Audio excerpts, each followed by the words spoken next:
So this is part 15 of my reflection and commentary on the Platonic dialogue, The Statesman.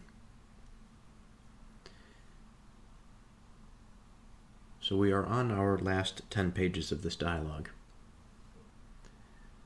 So it leaves us with a good amount of time, I think, before we finish it. But it's been fun so far. And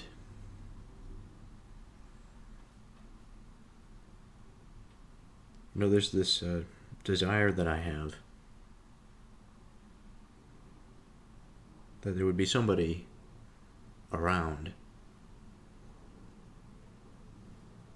that's interested in the dialogues, to start a dialogue, to go on these little tributaries as a part of a community or a small group of people. I feel like that would be so exciting. And as long as the spirit stays agreeable, in the sense that what we agree on is the pursuit of truth and of goodness, rather than to be above one another, I think there's a lot of fruitful territory there. So I'm hoping that one day this channel grows to some place where a community can be established somewhere. But nonetheless, I like to jump right into this. So I've gone back to my traditional progression through this, and that is to read 2 pages and then to go back and reflect on them. And the reflection takes a while. But this way we have a couple runs through it. We have our immediate run. Hopefully my reading voice is tolerable enough to make it through. And then we sort of pick it apart. And this occurs over a number of days. And some days are a little bit different than others. Of different quality. Perhaps I'm more tired on one day versus not on another.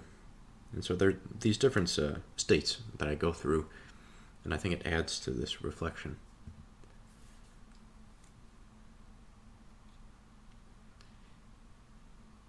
So it so happens that we found ourselves on a new shift.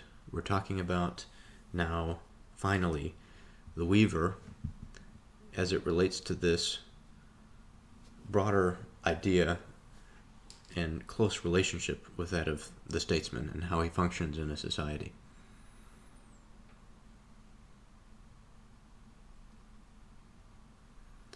So I'm going to start essentially a half a page earlier from where we are actually going to be interpreting. This has been read on the previous episode, and we've reached the end of this page, but I think it's worth going over again.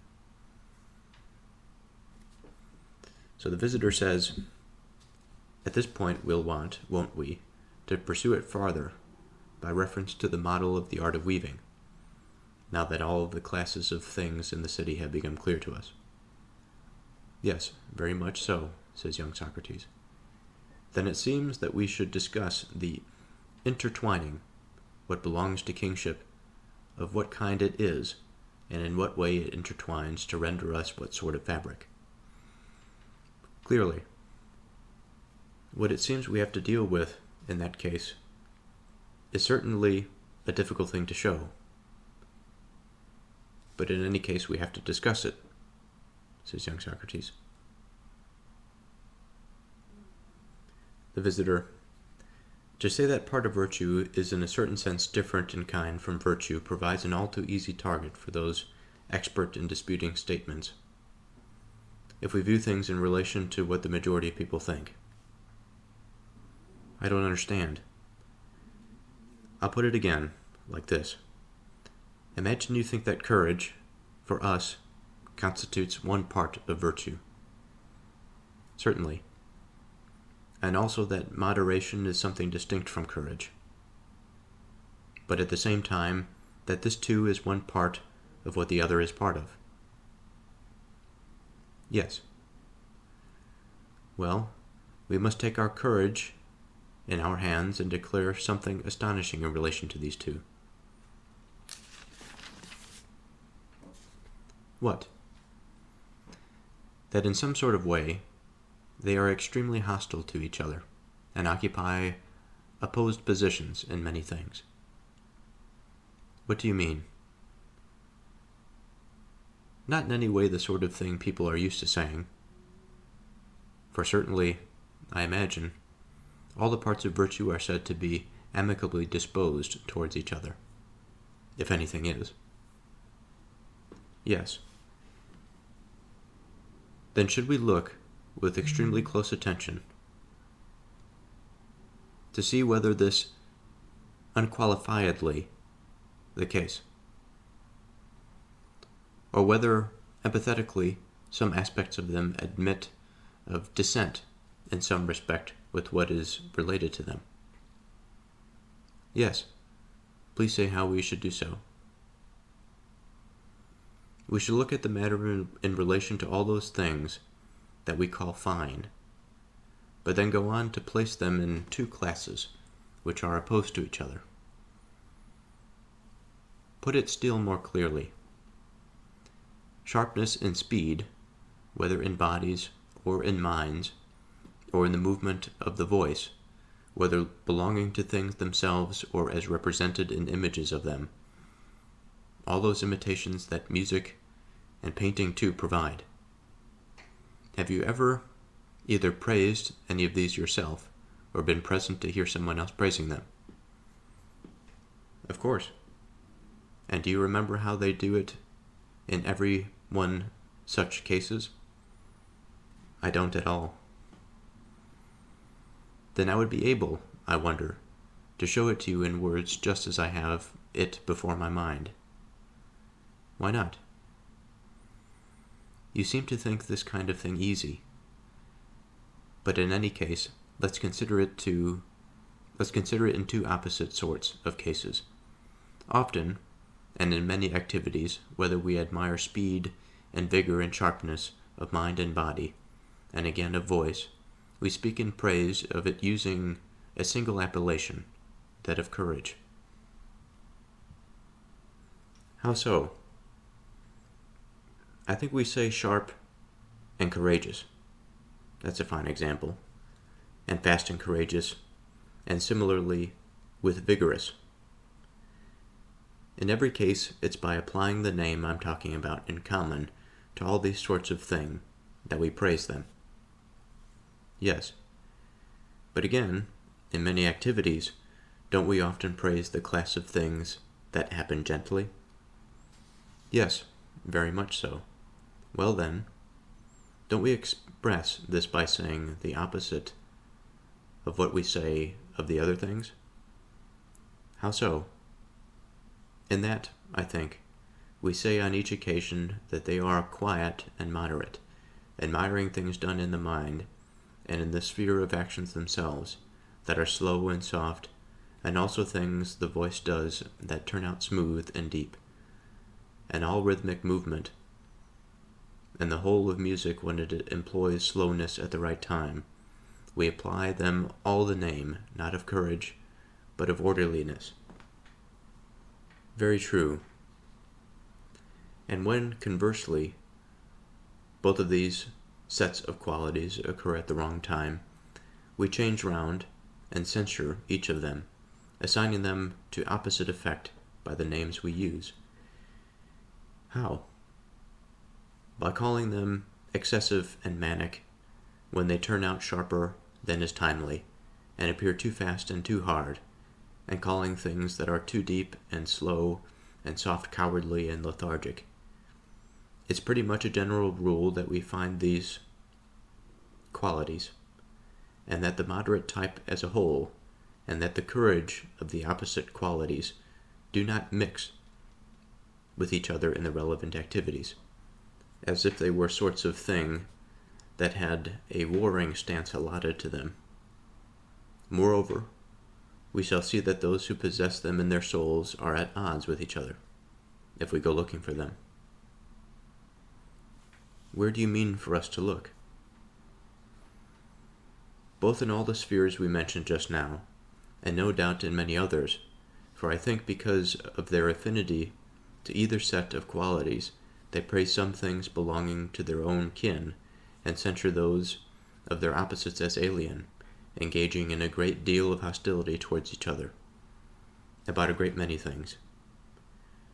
Very likely.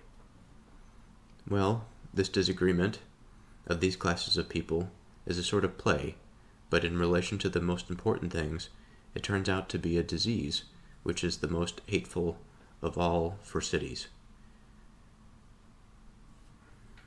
In relation to what? What do you mean? In relation to the organization of life as a whole. For those who are especially orderly are always ready to live the quiet life, carrying on their private business on their own by themselves. They both associate with everyone in their own city on this basis. And similarly, when cities outside their own, being ready to preserve peace of some sort in any way they can. As a result of this passion of theirs, which is less timely than it should be, when they do what they want, nobody notices that they are being unwarlike and making the young men the same, and that they are perpetually at the mercy of those who attack them. The consequence is that within a few years they themselves, their children, and the whole city together often become slaves instead of free men, before they have noticed it. All right. So here begins probably a rather slow process of interpreting the information here. Now we've waited a long time to finally get to the point where we're discussing what the visitor says here, that we should discuss the intertwining that belongs to kingship, of what kind it is, and in what way it intertwines to render us what sort of fabric. This analogy to the weaver, which we spoke so much about earlier in this dialogue. And like with many things that surrounds problem solving, we are focused on identity. So the visitor mentions virtue. So we have this principal identity in the first instance, and this is the whole of the thing. And then he identifies a couple different parts. He mentions courage, and he mentions, what else does he say? Moderation. And so there's a way in which each of these are distinct, and yet they both participate in the broader whole, which is virtue. And he says, well, we must take our courage in our hands and declare something astonishing in relation to these two. That in some sort of way, they are extremely hostile to each other and occupy opposed positions in many things. So the question necessarily becomes, what happens, or there's a few ways I can ask this question. The first is, what happens when there's an identity and two parts are extremely hostile to each other? And I think we sort of intuitively know the answer to that. I'm sure many of us have experienced it. Surely I've experienced it. And during these periods for which the part of the self does not agree with the broader, it creates a considerable amount of tension and psychological discomfort, at times instability, and this desiring of wanting to be anywhere else than the situation or in the environment that currently presents itself. It's quite an unfortunate situation to find oneself in. On the other hand, the other question that comes to mind is that since we've read this already and we know generally the direction that we were going in, as a matter of harmony and as a matter of scale, the hostilities may be mitigated given an orientation, an increase of one or a decrease in the other, a presence of one given a particular situation. What interests me about the self is how it, on one hand, could be constant. It can retain a degree of constancy, but also, especially in relation to the people that we meet throughout our lives, the presentation of this self can change. We have many different relationships. Some relationships that I have, I feel like I fit a different role. And so when I present myself to this person, I'm not a different person, of course, but certain qualities of myself are expressed a little bit more strongly than others. Now the visitor says, "For certainly, I imagine all the parts of virtue are said to be amicably disposed towards each other, if anything is. Then we should look, with extremely close attention, to see whether this is unqualifiedly the case, or whether, emphatically, some aspects of them admit to dissent in some respect with what is related to them." The visitor says, "Sharpness and speed, whether in bodies or in minds, or in the movement of the voice, whether belonging to the things themselves or as represented in images of them, all those imitations that music, and painting too, provide. Have you ever either praised any of these yourself, or been present to hear someone else praising them? And do you remember how they do it in every one of such cases?" He says, "Often, and in many activities, whenever we admire speed and vigor and sharpness of mind and body, and again of voice, we speak in praise of it by using a single appellation, that of courage."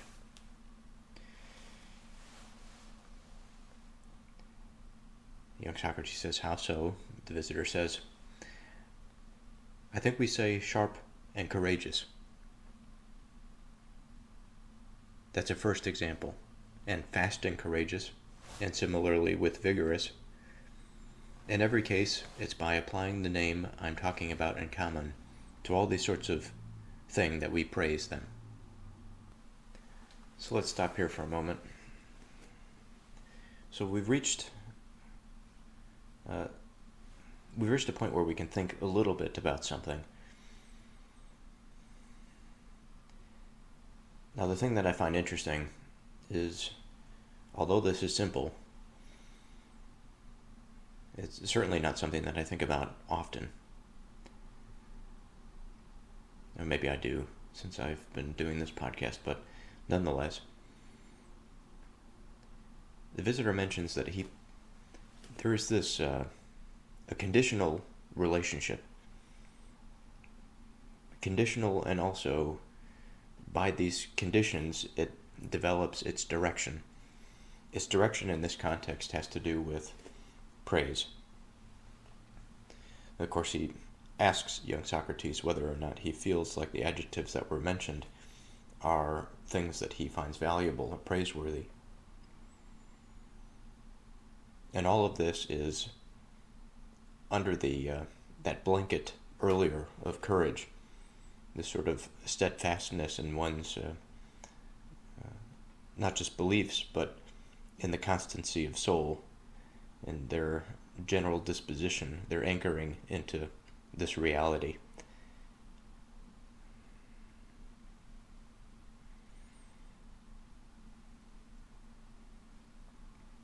And so we have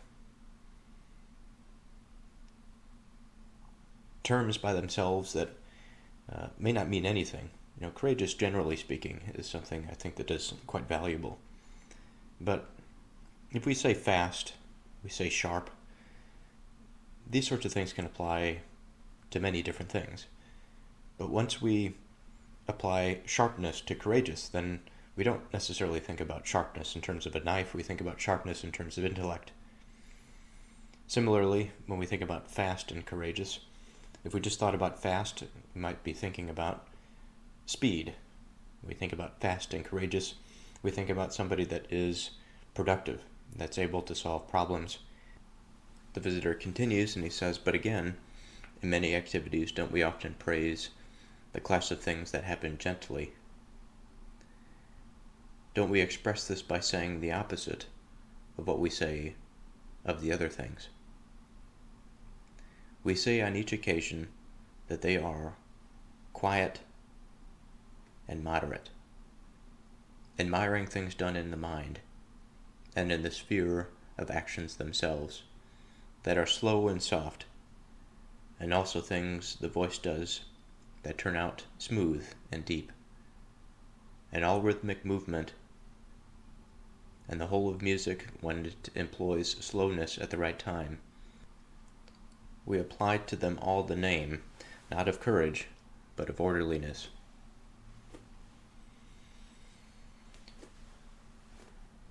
So here we're moving into this realm of relativity, and we're trying not to, there seems to be this strong effort and desire not to get stuck in the relativity, because we're after the truth of the matter.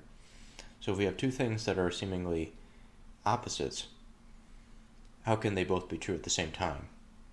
And so there is a relative sense of things in the sense that these things are dependent on their relations, but it's not to say that everything is a mixture of things. It's not to say that there is no thread of truth that runs through all of it.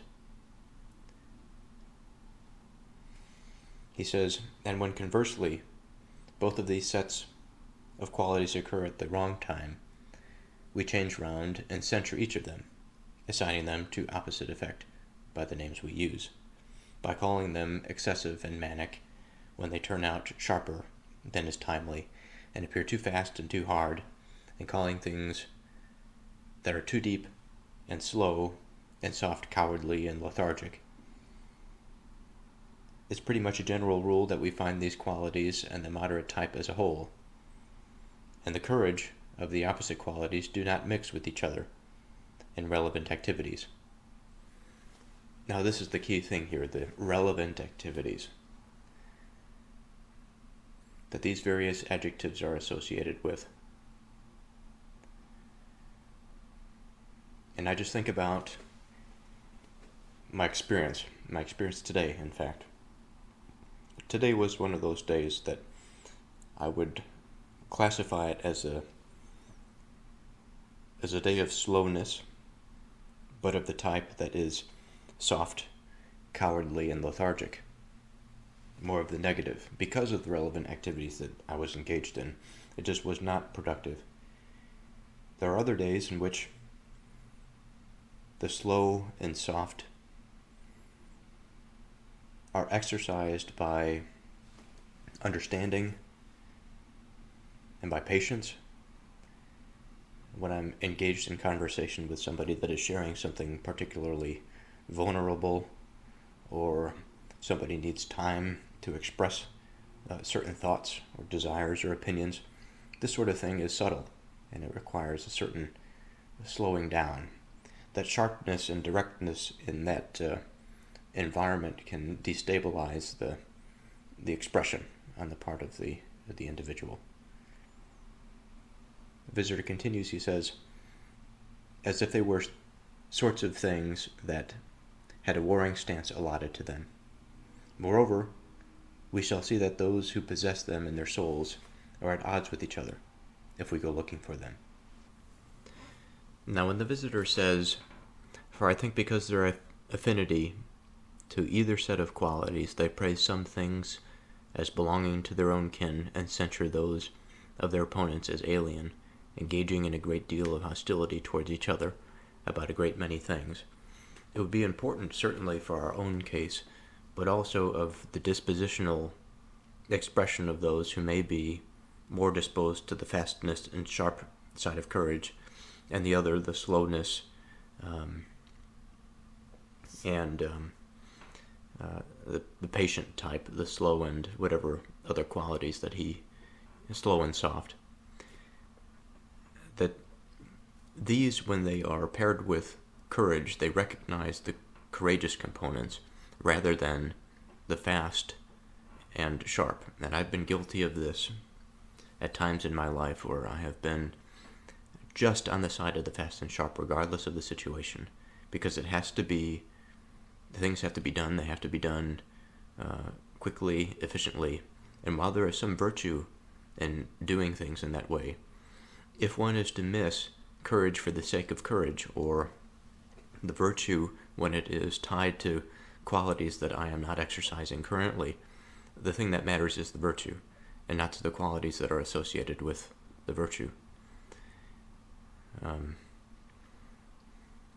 it would be a misfortune for the individual to be in that situation where they are unable to recognize the virtue and sacrifice that behavior, their behavior, for these lesser forms of expression.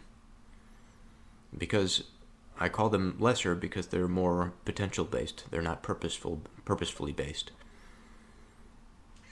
As I mentioned, what is fast and sharp can refer to many things unless it is associated with something strongly purposeful, like a virtue, for example.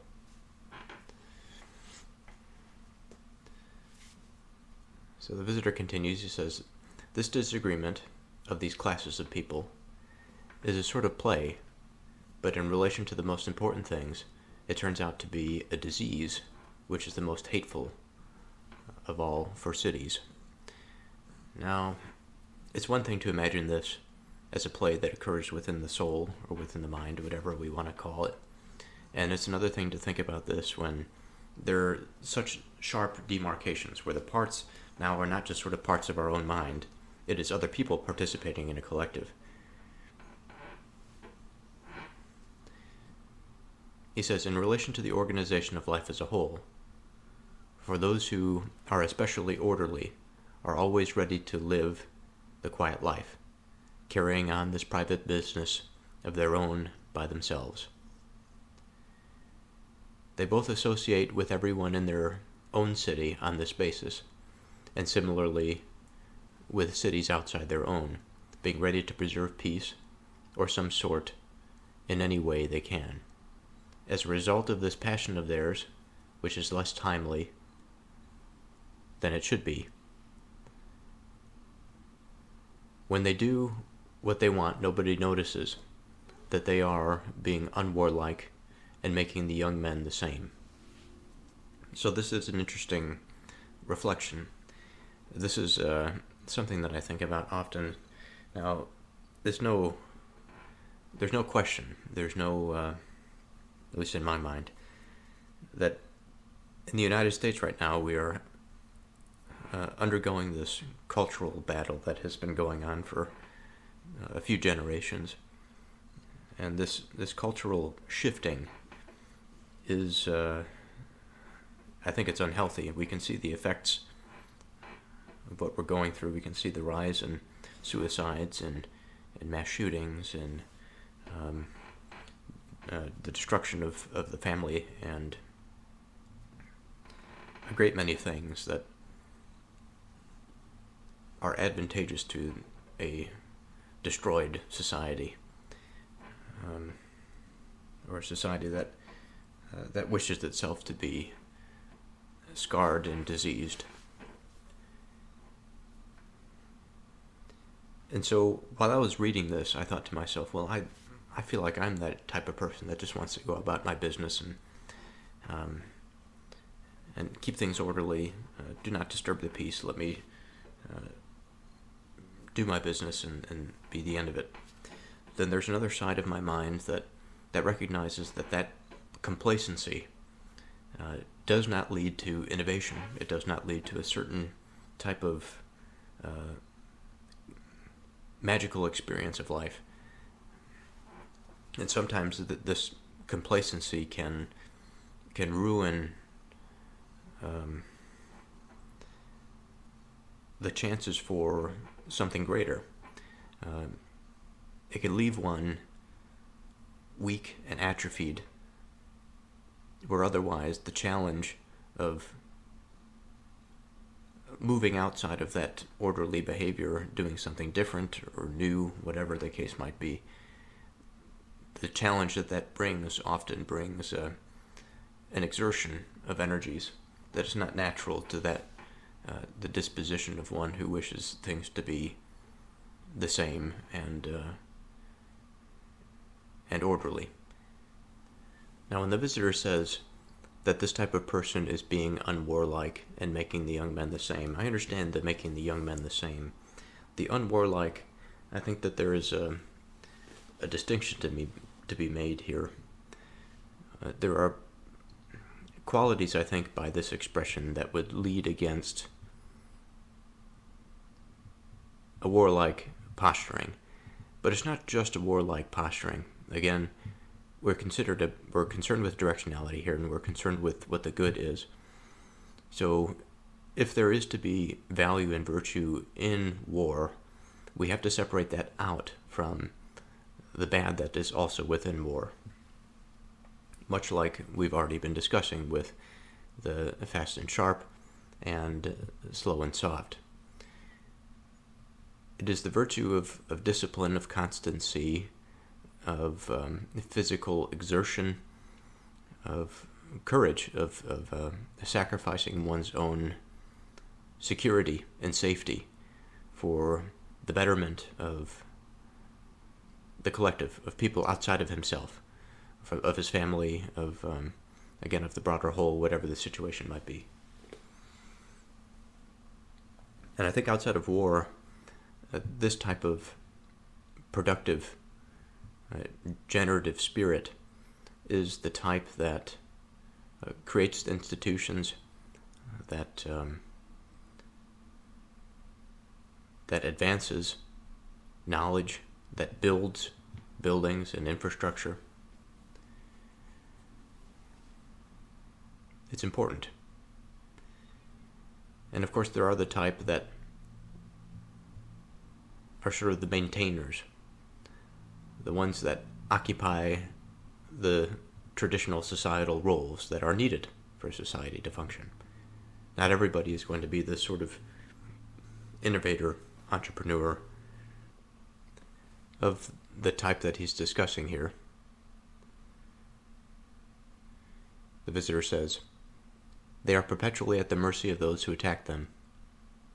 The consequence is that within a few years they themselves, their children, and the whole city together often become slaves instead of free men before they have noticed it."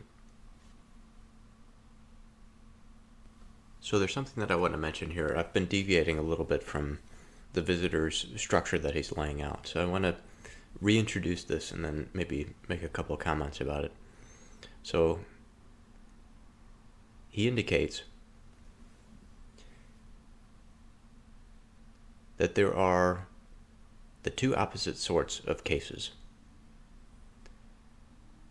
In many activities, whenever we admire speed and vigor and sharpness of mind and body, and again of voice, we speak in praise of it by using a single appellation, that of courage.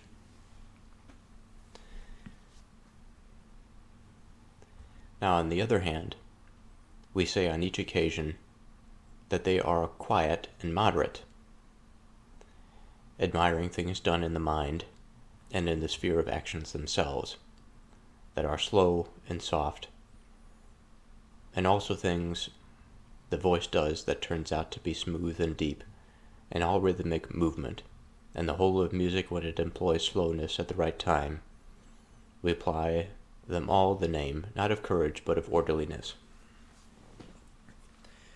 Now, I've been sort of conflating the two, I suppose. I've been saying, well, you can have courage, a steadfastness in one's approach with these superficial qualities, that of the moderate, the slow, soft, the gradual approach to life, whatever the case might be, and then the fast and sharp. And I think that there is some truth there, but I also want to stay consistent with what the visitor is saying. And so there is this idea that orderliness, while it has virtues within itself, is not sufficient to maintain the protection of the body of the whole, and it requires a certain vigor to keep it safe, to keep it protected. And this vigor, I have to imagine,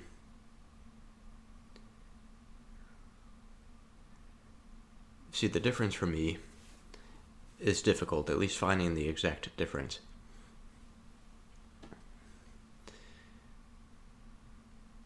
Surely, I understand that there is an expressive difference, that the productive energies are different, that the focus of the mind is different. As I mentioned earlier, also, I recognize that these two qualities are ingrained in all of us. At least I think that they ought to be. Or maybe I should say that of the potential of mind, we certainly have the potential for both. We may gravitate towards one or the other based on innate factors or environmental factors, and there's a profound possibility for change and transformation within all of us.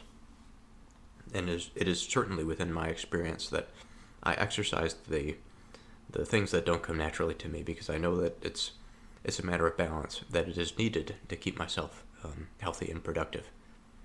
So today happens to be a new day, and like always, new days bring new thoughts.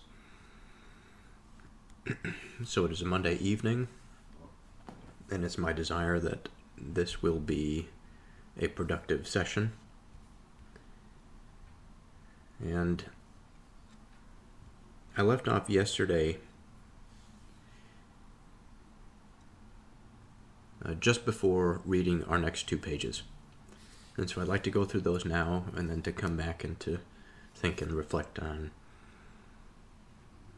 what is being said here. We're quickly approaching the end of this dialogue, and so, again, I'd like to make the most of this.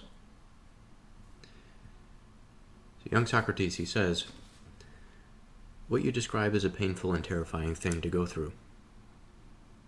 The visitor says, "But what about those who incline more towards courage? Isn't it the case that they are always drawing their cities into some war or other because of their desire for a life of this sort, which is more vigorous than it should be, and that they make enemies of people who are both numerous and powerful, and so either completely destroy their own fatherlands, or else make themselves slaves and subjects of their enemies? This too is true. How then can we deny that in these things both of these classes of people always admit of much hostility and dissent between them, even to the greatest degree? There's no way we shall deny it. Then we have found, haven't we, what we were originally looking into, that parts of virtue of no small importance are by nature at odds with each other, and moreover cause those who possess them to be in this same condition? Very likely they do. Then let's take the following point in its turn. What's that? Whether, I suppose, any of the sorts of expert knowledge that involve putting things together voluntarily puts together any at all of the things it produces, even of the lowliest kind, out of bad and good things, or whether every sort of expert knowledge everywhere throws away the bad so far as it can, and takes what is suitable and good, bringing all this, both like and unlike, together into one, and so producing some single kind of thing with a single capacity. Young Socrates says, of course. In that case, neither will what we have decided is by nature truly the art of statesmanship ever voluntarily put together a city out of good and bad human beings. It's quite clear that it will first put them to the test in play, and after the test it will in turn hand them over to those with the capacity to educate them and serve it towards this particular end. It will itself lay down prescriptions for the educators and direct them, in the same way that weaving follows along with carders, and those who prepare the other things and needs for its own work, prescribing for and directing them, giving indications to each group to finish their products in whatever way it thinks suitable for its own interweaving. Yes, absolutely. In just this very way, it seems to me, the art of kingship, since it is this that itself possesses the capacity belonging to the directing art, will not permit the educators and tutors who function according to law to do anything in the exercise of their role that will not ultimately result in some disposition which is appropriate to its own mixing role. It calls on them to teach these things alone, and those of their pupils that are unable to share in a disposition that is courageous and moderate, and whatever else belongs to the sphere of virtue, but are thrust forcibly away by an evil nature into godlessness, excess, and injustice, it throws out by killing them, sending them into exile, and punishing them with the most extreme forms of dishonor. At least it is put something like that, says young Socrates. The visitor continues, and he says, and those who wallow in the great ignorance and baseness it brings under the yoke of the class of slaves. Quite correct.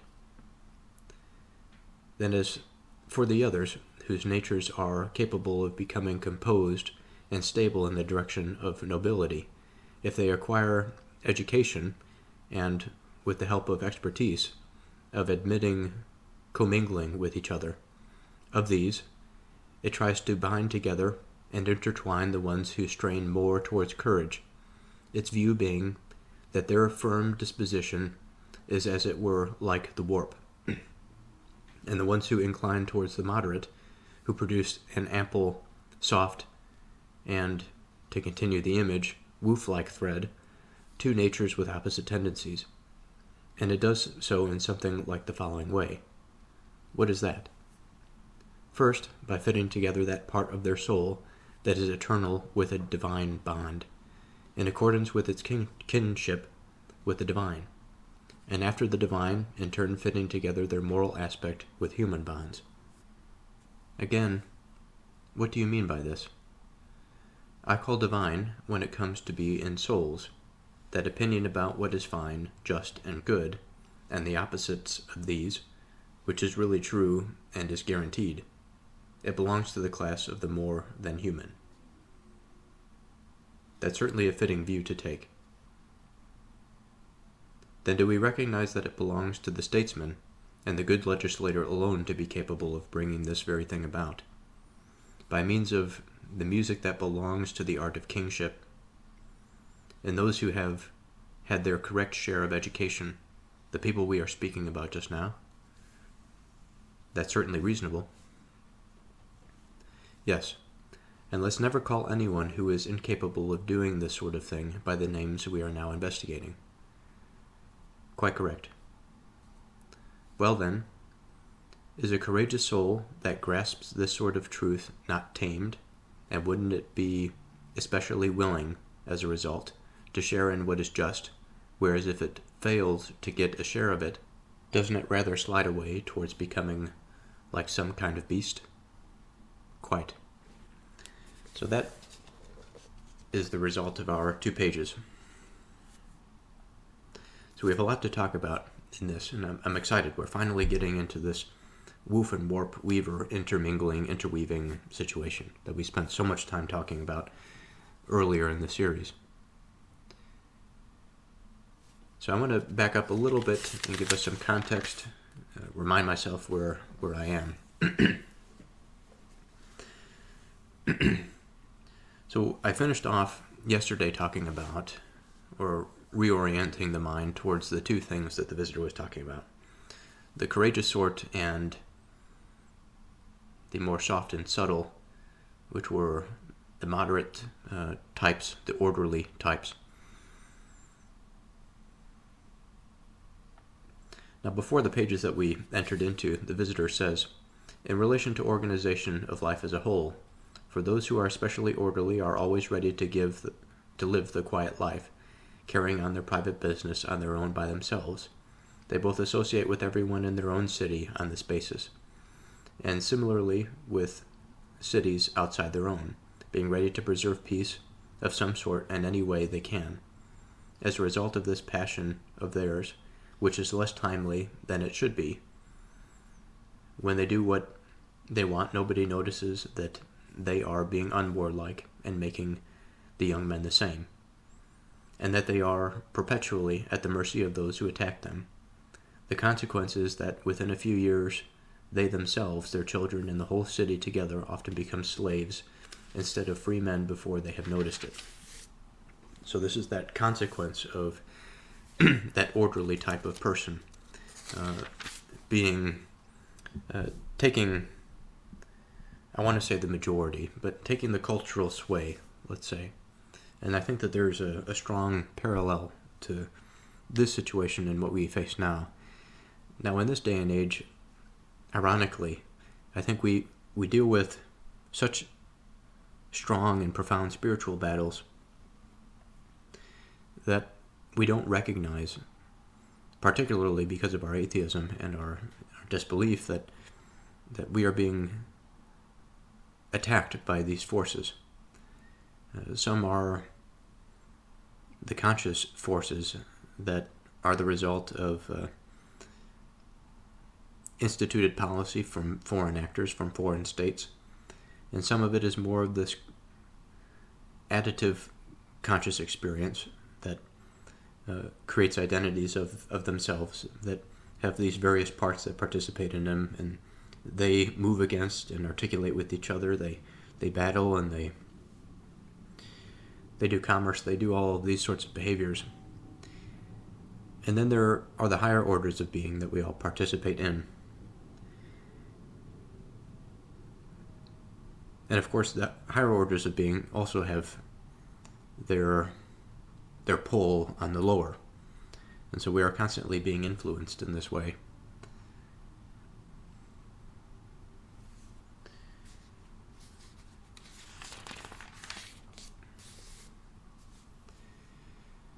So when young Socrates says, what you describe is a painful and terrifying thing to go through, it's an apt reflection. It's a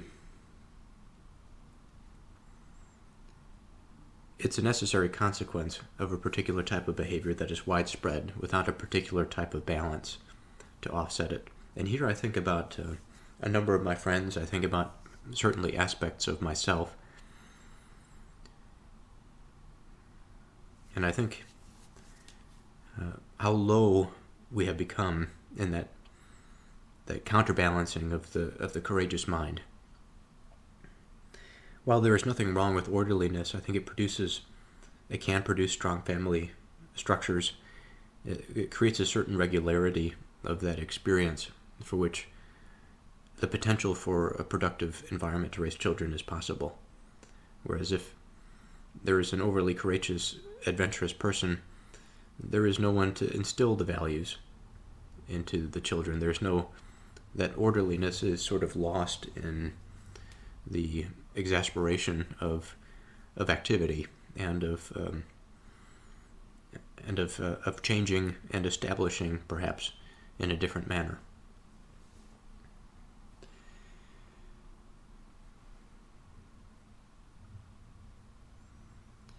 Now, but what about those who incline more towards courage, as the visitor says?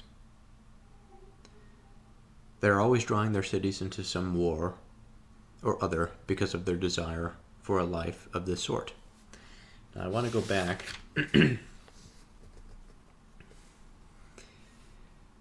He says, often, in many activities, whenever we admire speed and vigor and sharpness of mind and body, and again of voice, we speak in praise of it by using a single appellation, that of courage. So it's quite a masculine virtue of courage. I think of something penetrating, sharp, fast. And it's not to say, of course, that women cannot be virtuous, but it has more masculine qualities to it. So I want to run a little bit of a thought experiment, thinking about the courageous individual as somebody that is more inclined towards war.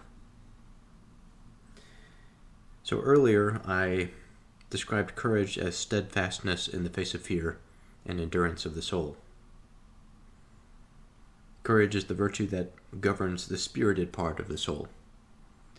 And often, in colloquial language, when we say spirited, we think lively, we think animated.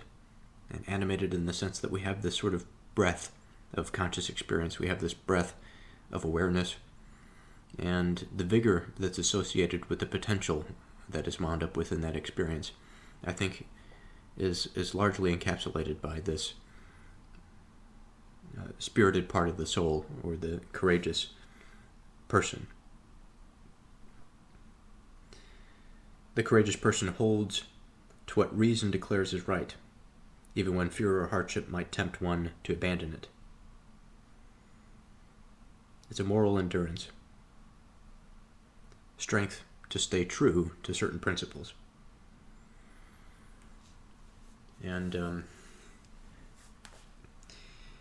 I have to think that those that are this way would be either highly resistant to a foreign influence from coming in and changing or usurping authority, because they believe so strongly, their spirit, their soul is connected to what they believe, that they don't desire necessarily orderliness above all things, that the softness and the harmony, the agreeableness is something for them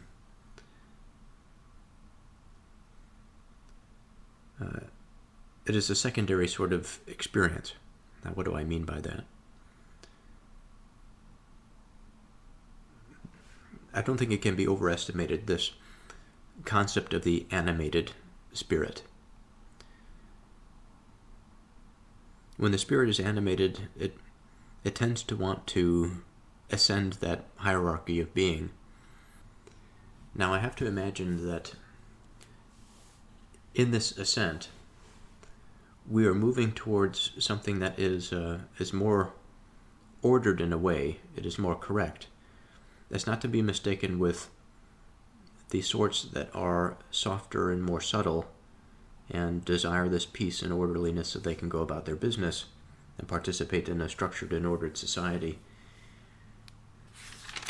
I want to go back a page and really think about where the visitor was.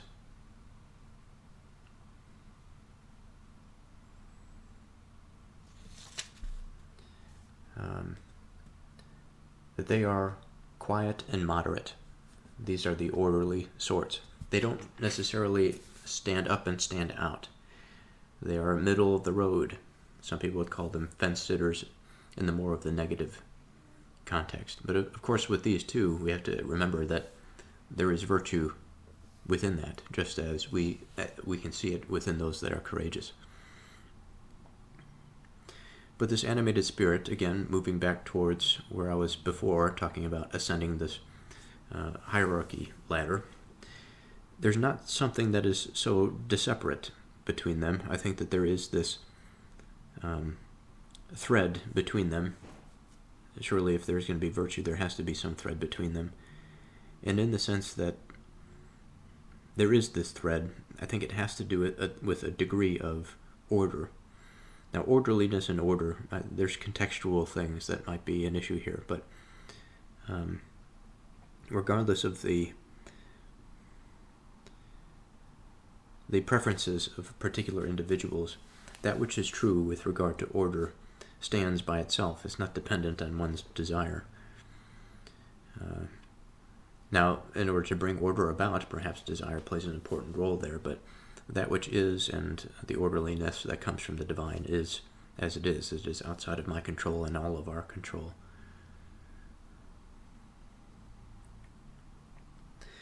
So again, the animating spirit. It is the thing that drives the spirit. It is the thing that is undergirded by that fire within the soul that confidence in its relationship with the divine way of things. I suppose it could be mistaken, and there may be times when when courage is reduced or destroyed in an unfortunate event, but in the sense that it is maintained, we have to imagine that there is a certain level of constancy and rigidity that will preserve its penetrating power. And this penetrating power is meant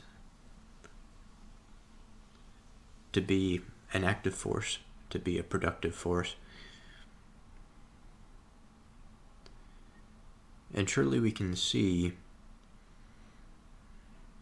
that if a rough surface or an ordered surface, a strong object, is going to come into contact with another surface that is non-receptive, there is going to be tension, there's going to be friction.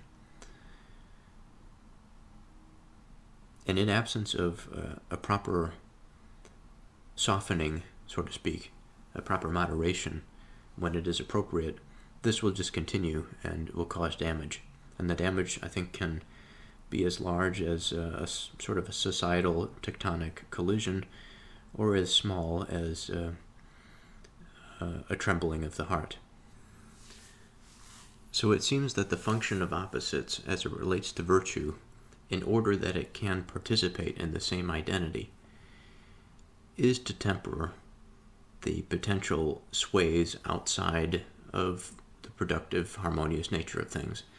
And so I think by definition in this context, the productive, harmonious nature of a city, let's say, would be its health, such that it is not destroyed or subject to the forces of war. So that means there's something else, the opposite serving as the counterbalance rather than the opposite serving as a destroyer or a disruptor, a separator to that of unification. And so necessarily what the balance must do, I think, is curb the destructive potential so that the animating spirit is not the thing that invites a destructive force on its own identity. And so it moderates its energies, perhaps.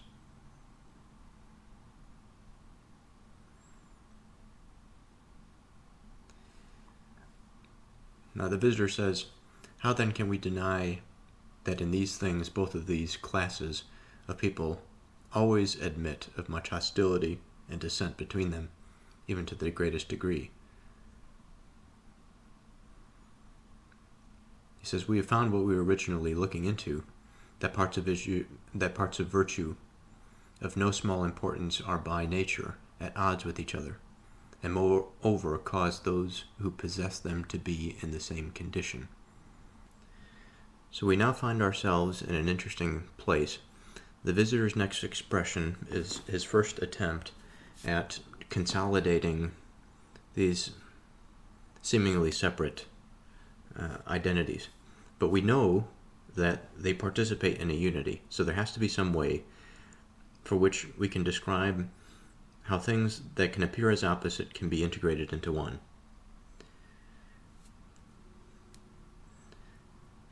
And so he says, I suppose any of the sorts of expert knowledge that involve putting things together voluntarily puts together any at all of the things it produces, even the lowliest kind, out of bad and good things, or whether every sort of expert knowledge everywhere throws away the bad so far as it can and takes what is suitable and good, bringing all of this, both like and unlike, together into one, and so producing some single kind of thing with a single capacity. So let's go back to the first. Any sort of expert knowledge that involves putting things together. So wisdom, religion, science, it all involves putting things together like pieces of a puzzle to understand the image that we see before us. There are some pursuits, like in the sense of the religious or the cultural, the societal, for which we are not passive observers. We are active participants and creators.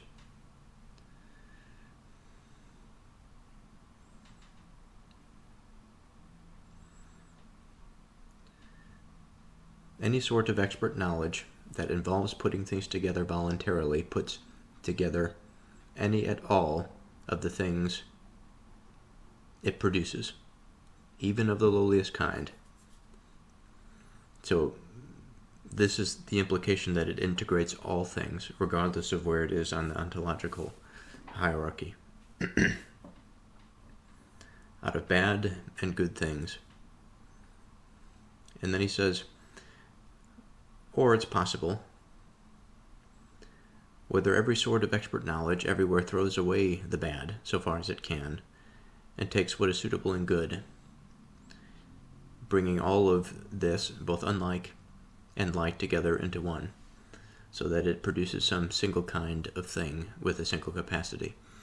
Now, the like and unlike is different than good and bad. Good and bad are things that cannot exist together. The bad is the destruction of the good, and the good is the destruction of the bad. But the like and the unlike are more of this counterbalance situation that we spoke about earlier. So I want to make a little bit of a correction here in an implication that I had made just a moment ago.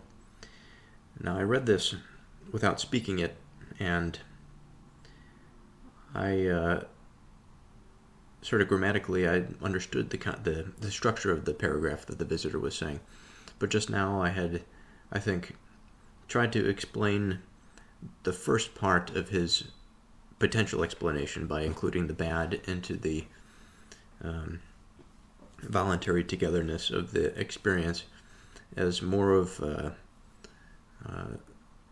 that explorative territory that would bring me towards some sort of revelation. The second, I think, is more apt to do such a thing, but I wanted to just make clear that when it says of the lowliest kind out of the bad and integrating this, part of me wonders at some level maybe this is the case, but it's, for right now, it's not necessary.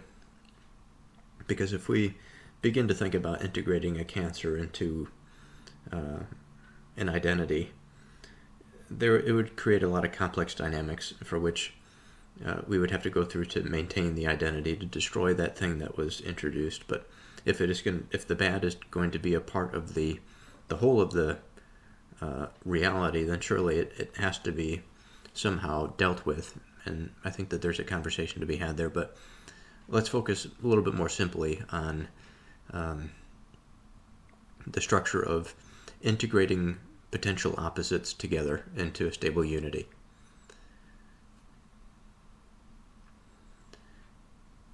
The visitor says, neither will what we have decided is by nature truly the art of statesmanship ever voluntarily put together a city out of good and bad human beings.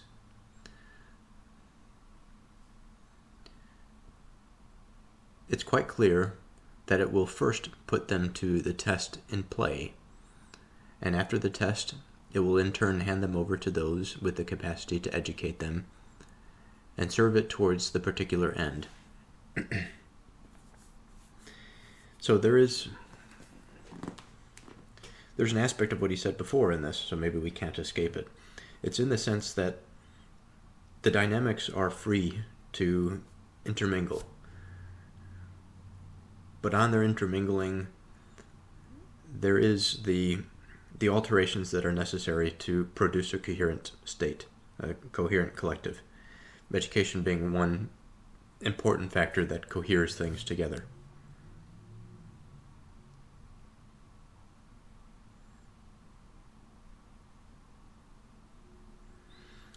Now, on the other hand, when The visitor implies that these people are being turned over, the good and bad are being turned over to those with the capacity to educate them. Then we would find the potential for removing the bad out of the intellect and retaining the good. The sort of antibody scenario of societal production.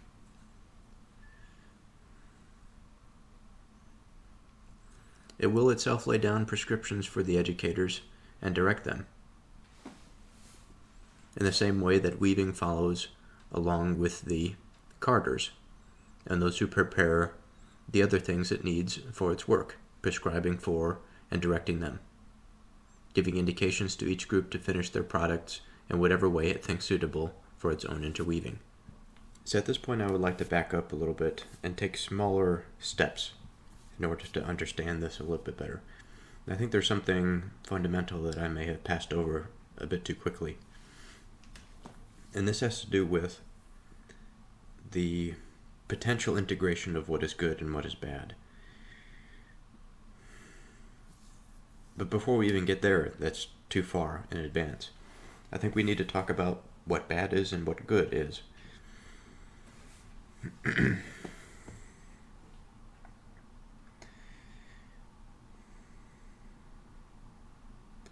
Now, something that we deal with all the time, it never ceases to amaze me how difficult it can be to begin talking about these concepts.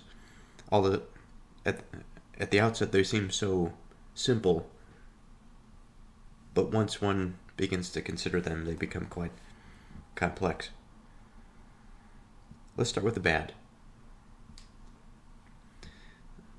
That which is bad, I think, is intuitively understood. That doesn't mean that perhaps the intuition is correct. Maybe there are elements of badness that the intuition perceives correctly. I think danger is a good example of this. Many people have an intuitive sense of a situation that might be potentially dangerous. And this can involve other people, but it can involve natural circumstances. We could be driving in our car and avoid certain behaviors because we know that it might result in some physical harm. And so we have this built-in value judgment, automatic value judgment, that decides what is good and what is bad in a particular situation. And let's say we take this car example. We say, from the intuitive side, that going too quickly or turning too quickly in the rain is a bad idea because we can damage our car, we can hurt ourselves, and we say that this is bad. This is something that is not desirable. But if we restrict badness to that which is not desirable, surely there are many things that I don't currently desire, and yet they are things that would bring me goodness, and I'm sort of using that as a cop-out, but bring me a more fulfilled experience of life. And for whatever reason, by my ignorance or by my lack of strength to accept it, I choose not to desire it.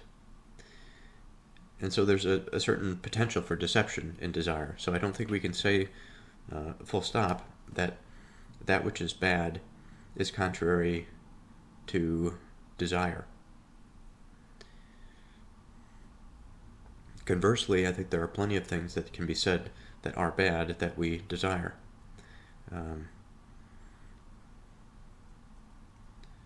Cheap sexual intercourse, pornography, cheap fast foods. There's a whole array of these sorts of things in our society that are all too easy to get and to want, and yet they are bad. They dilute our souls, they move us away from God, and they cheapen the experience of life. So we can't really rest our determination of what bad is in that domain. We have to find it somewhere else. But we can still refer to this example of being in the car. And just because there's a feeling that we we do not want something to happen because we consider it to be bad, it doesn't necessarily mean that this situation, as it is paired with a feeling, means that the feeling is incorrect. Because surely we can have a feeling that is in line with something that is truly bad. And let's just say, for the sake of argument, that the feeling is aligned here. So where else do we search to find some reason why something is considered bad?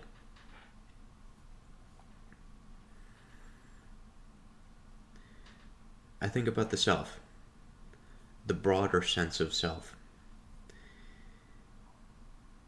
And as we move away from just the heart and just feeling, we're expanding, in a sense, outward.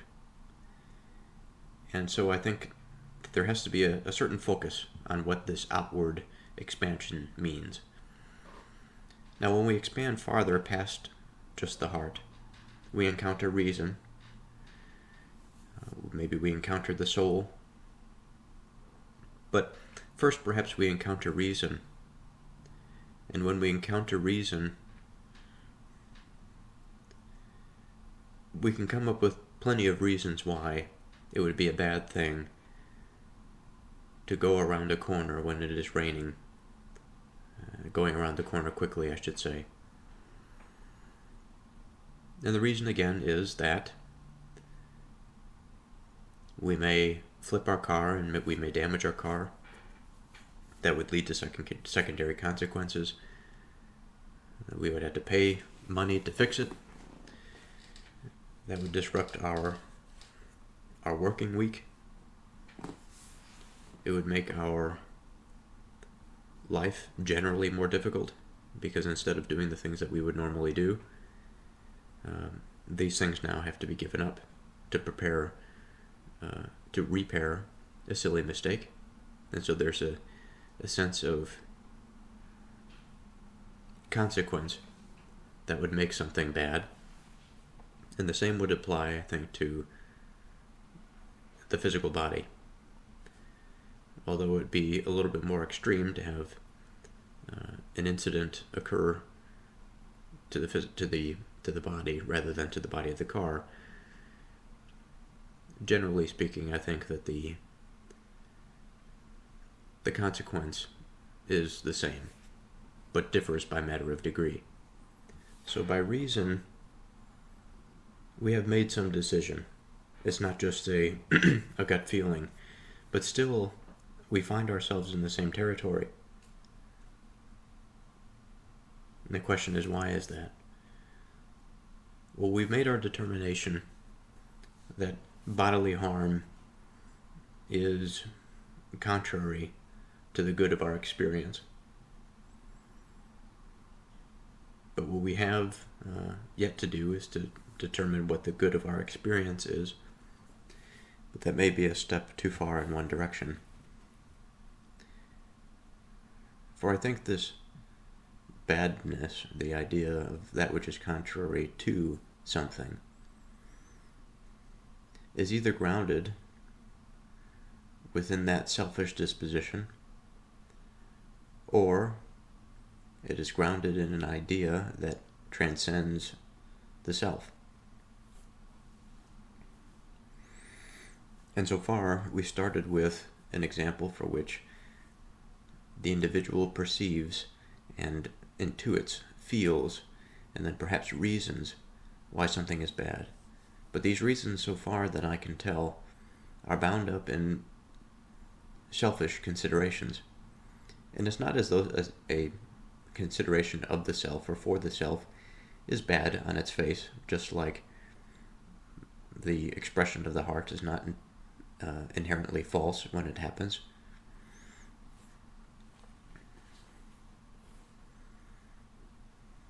But it is to be said that badness in general cannot be made relative to one's experience. Now, it can be made relative in the sense that there is a thread of that which is bad, or the essence of badness, that goes through not just one's own experience, but has a truth within it, the essence of that which is bad, that may permeate other things as well. It is the form of badness, let's say. Its contextual relevance, of course, has some individual flavor to it. And my mind constantly wants to go and to speak of evil because of more of a concrete definition with that term rather than that which is bad. We can say that evil is bad is probably the most fundamental source of badness, and at its core, that which is evil is against the creative element. It is non-productive. It is anti-productive. It is consuming for purposes of turning into absence. It is not merely just submitting it to its will, which is more of a wicked disposition. It's a step above. It's better. The evil is something that truly wishes all things to cease, all being to turn into not just non-being, because non-being and being have such a strong relationship, but the absence of being, which I would consider as different than non-being, which is primarily differentiating and identifying that which is. It serves a different purpose. So to put this slightly differently, in the scenario that we are discussing, when it's rainy outside, we're going too fast and we're about to turn, and we know that the risk of hydroplaning is high, and we consider this a bad situation. There is this sense of badness that's immediate, that involves the self, that there is a self-protective mechanism, that there is a self-value, which I think that there is. There's value in this thing that is created in the image of God. It is part of the creative process. It inherently has value.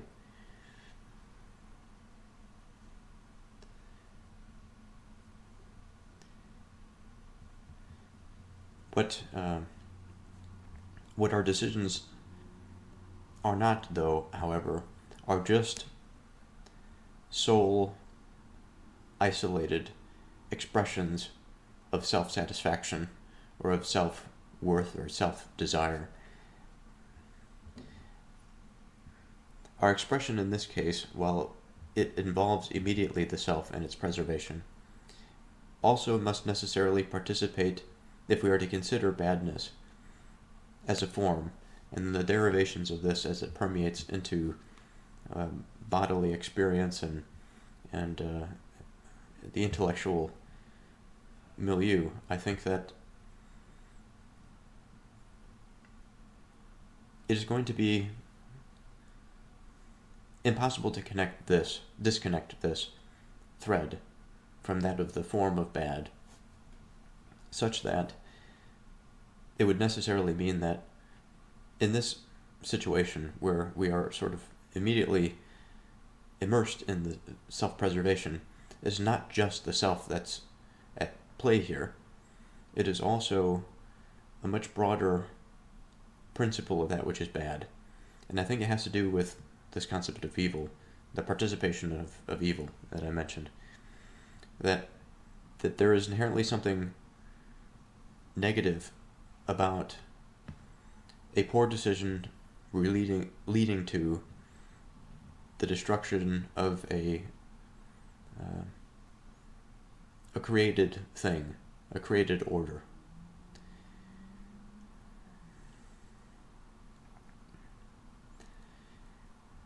Now, this opinion is something inherently human-centric, because there are plenty of things that undergo disunity and dissolve into some material identity of another.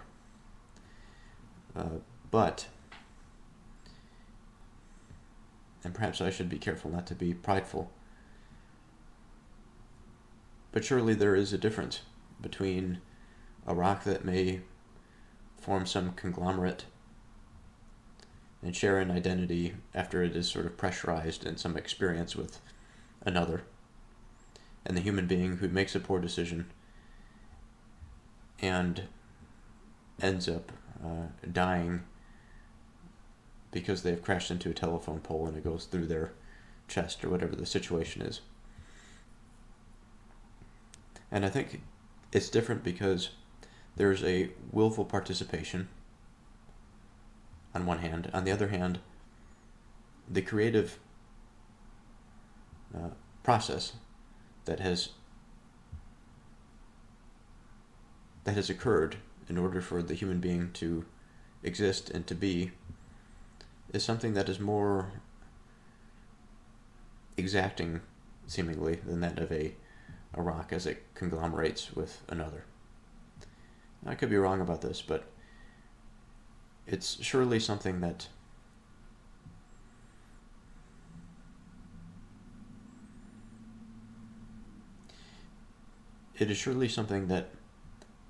is a matter of identifiable difference.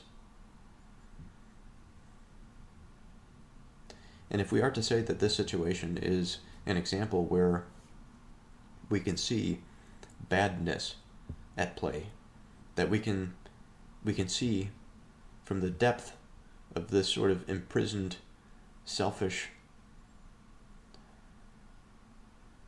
situation, this crash, and the perception of immediate danger to our own experience, that somewhere within this, no matter how disturbed the heart might be, how self-centered it might be, that the threads of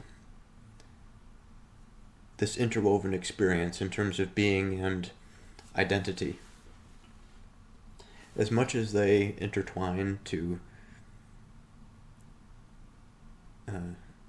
bring us into being, as much as the divine order is the cause of our material expression,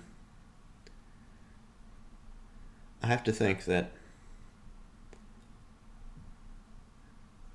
absence the desire of the heart, this interweaving meshwork, framework,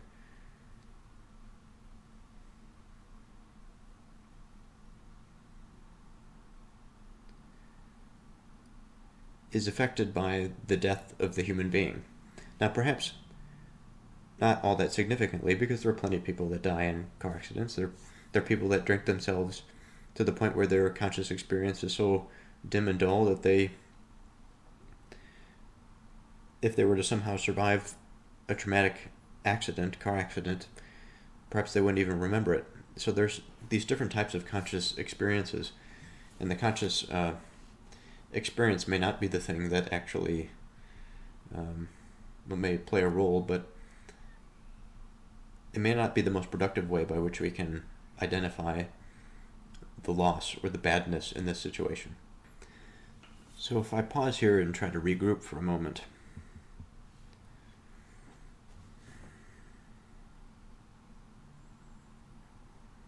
I just had a thought, and then suddenly the lights went out.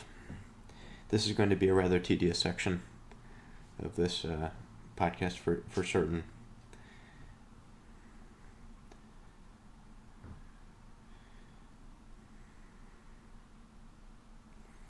But there's a real dilemma between badness being this completely relative thing and relating this to good and bad in the sense that the visitor means when he's speaking about expert knowledge and putting things together, which may involve good things and bad things, or it really doesn't matter what the situation is, or as the visitor says, taking out all of the bad things and separating them from the good. There has to be this idea of that which is bad and that which is good. And not, again, in the relative sense, not in the sense that the heart of the statesman can be deceived. We're speaking about a situation where he does this correctly.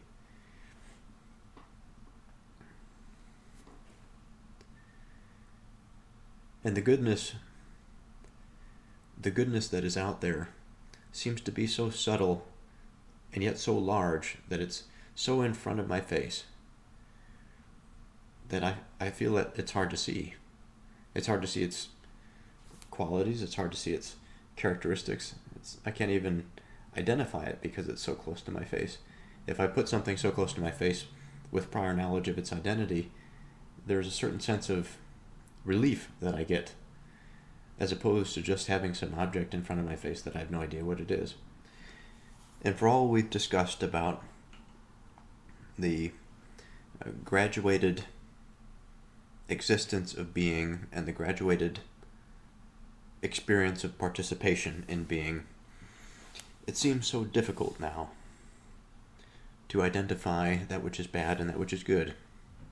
I think there are elements about what we've said that are useful, about the evil being something that is inherently counter-creationary, and that badness in this context is more of a universal, because it's not dependent upon the change in identity of something. It's not dependent upon disunity. It's not dependent on poor unity, because surely we can have parts that come together that form a corrupt unification, for which whatever is formed into that unification, the purpose that it serves is either served poorly, or the purpose itself is poor and counterproductive to the creative process, let's say. And what would that be? We can take, in a cosmological sense, a planet. We could take Mars. We could say perhaps at one time there was life on Mars. Would we say that it's a bad thing if, for whatever reason, some process had occurred such that life was wiped out there, and perhaps even intelligent life at some point? I would say that that's a bad thing. Am I entirely innocent of this badness being just a relative perceptive quality, that perhaps there's something that I'm missing about that makes it good? Well, my reason says that if we follow the principle of something that is anti-creationary, that which had destroyed life and that which is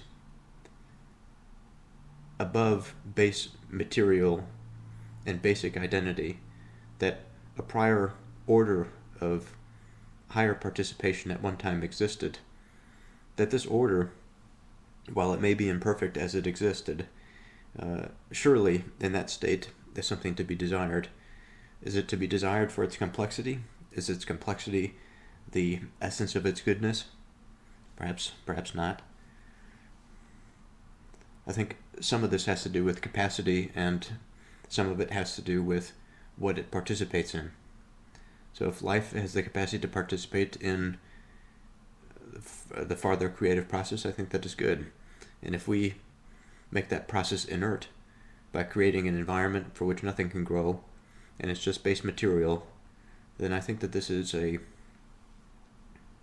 experience that does not reinvigorate being, but rather stagnates it, and this is something that can be seen as bad. And if we speak of goodness, the opposite would be true. That which facilitates being is that which is good. So one more time I want to read the previous paragraph before we get into the one that I've read most recently. The visitor says, whether, I suppose, any of the sorts of expert knowledge that involve putting things together voluntarily puts together any at all of the things it produces, even of the lowliest kind, out of bad and good things, or whether every sort of expert knowledge everywhere throws away the bad so far as it can, and takes what is suitable and good, bring all of this, both like and unlike, together into one, and so producing some single kind of thing, with a single capacity. So in order to identify that which is good and that which is bad, we say, perhaps for now as a placeholder, our definition, that which is good is that which facilitates being, and that which is bad is something that stagnates it or brings it from a level of higher participation to a level of lower participation. To no longer pursue or to be offered or afforded that higher level participation that it was once in. Because change and transformation can surely happen. But I think it would be a bad thing to see a state of goodness be reduced and then forevermore remain there. Okay, so today happens to be a new day. And like always, a new day brings new thoughts.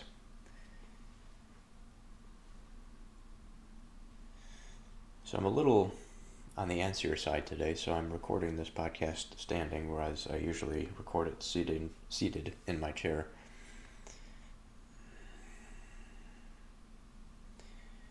So, from yesterday, we were discussing good and bad, because it's one of the fundamental definitions that we need to understand before we move forward. And I'm thankful for the time that we had spent discussing it, because so much, I think, depends on this good and bad. It's quite easy, and I've been thinking about this lately, to leave quite complicated tasks, especially when it becomes practical, to the poorly defined and the poorly integrated. And while we may have some desire of the good, we don't spend any time participating in it or moving ourselves closer to participating in it, and we don't properly define things so that when we do speak highly in a philosophical sense, there is nothing of this discussion of goodness that brings forth any value, because it's an empty, hollow, put off sort of experience and definition. So we have now a concrete definition of what is good and what is bad. And so the next thing I want to think about now is when the visitor mentions that perhaps when a person of knowledge or of expertise removes the bad from the pile that is good, and they begin to do the integrating, both the unlike and the like together into one. And it's not just together into one, but it's together in the one so that there is a production of a single kind of thing with a single capacity. So that which is like and that which is unlike. We've spent some time discussing likeness and that which is unlike. And I think that there's a few things that we can say about likeness in the first instance. There's a particular way in which I can share in the likeness of the human form, let's say. And in this way, I myself do not exemplify, nor do I encapsulate the form of man, but I participate in it, and the form of man is necessarily above me because of its sort of expansive nature. There's another way in which we can describe being like something in the sense of sharing qualities, but not really having this vertical distinction. So I can say that I am like a cat, because I'm a mammal. I breathe oxygen. There are plenty of things. We can go down the list of similarities. And we can also do this in the sense of differences. But what is clear, given everything that we've discussed about the importance of harmony, so we avoid this sort of relativistic trap, where in the excess, the person of courage is inclined more towards a warlike posturing, where a person in the extreme, quiet and moderate or orderly, desire their order such that they will submit to anything that gives them order. And so it creates this sort of passive, slave-like disposition. But on the other hand, of those that are courageous, we find one that is at the front line, one that understands their principles and stands by them and does not back down. And so there's a strong defensive element here. It, on the part of the individual, but also on the part of a collective, a society, a corporation, whatever it happens to be.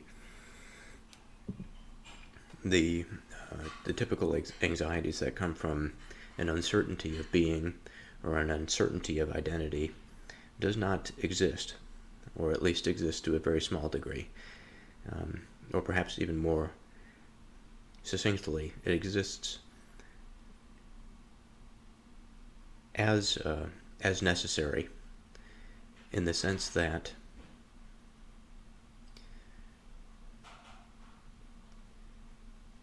solving the identity crisis would not necessarily be an issue for one that is courageous, because they have the principles necessary, they have the tools necessary to get into the mind and into the rational discrepancy in order to fix the destabilized principle, whatever it happens to be. And so even in the most extreme case where a courageous person is tested at their fundamental core, if they decided to shift their principle, they don't abandon their entire identity perhaps to do so. They still have a firm understanding of where they are, where they have been, and where they are going. And in the other sense, the person who is moderate and orderly, these types, they maintain the sort of the structure of normal cultural rule and regulation. This is the type that creates an intuitive understanding of law and order. It is a cultural glue to have these people put together, that they desire a particular type of order and they have no qualms against submitting to reasonable law.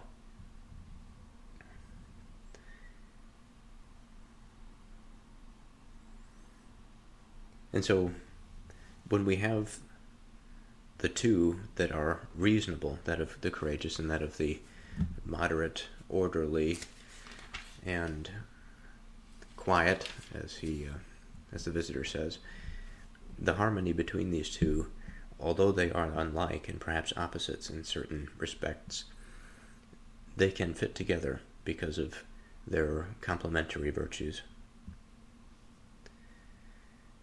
And as they participate together, they create a structure or a society that is dense, it is strong. Again, it is principled, it is not easily shaken or invaded. Now, I feel as though that may be a rather unsophisticated way to put this, but in any case, the main point is that there must be a harmony among the like and the unlike for them to be together. And there are certain ways in which, ontologically, a particular type or particular mode of expression must be oriented. And it's within this orientation that we find an agreement or a disagreement. Now, in the next line, the visitor says, in that case, neither will what we have decided is by nature truly the art of statesmanship ever voluntarily put together a city out of good and bad human beings. So this is a puzzling sentence, and it was the first time that I read it. Grammatically, I think there's a bit of a question mark there for me, but when I, at first glance, well, at third or fourth glance by now, but at first interpretation,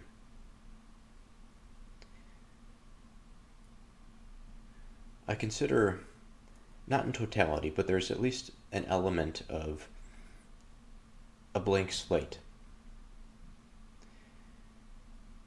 That although there may be good and badness that exist within people, that exist within networks, between nodes, let's say, is sort of a between nodes, that expression of in between, a spiritual expression of goodness and badness as it flows through the network.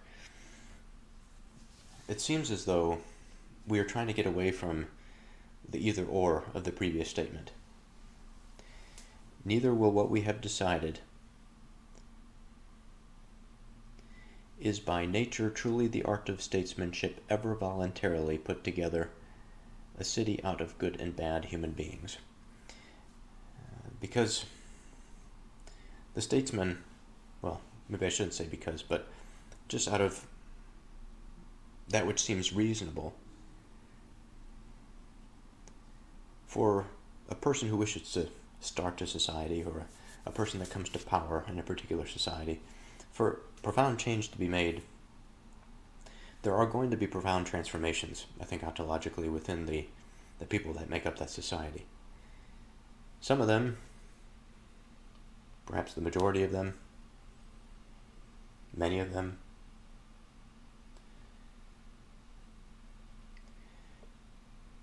are unaware of their goodness or of their badness.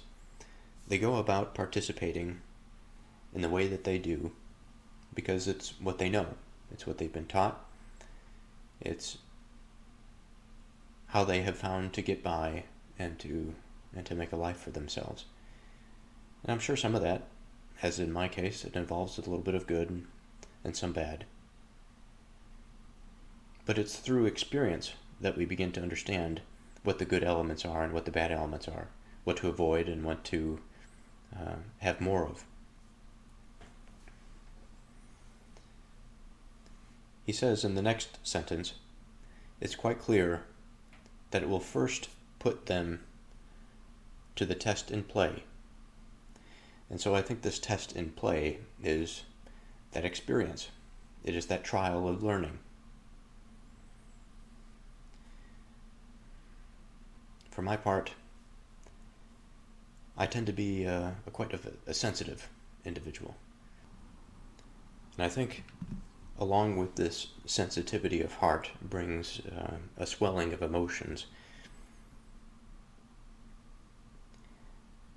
Now, perhaps being a sensitive person doesn't mean that I necessarily have to succumb to a particular superficial desire, but there have been many experiences in my life where the pull of the heart has led me astray into situations that are superficial in mind, such that the mind is not sufficiently considering the implications of its actions, or finally focusing its attention on productive tasks.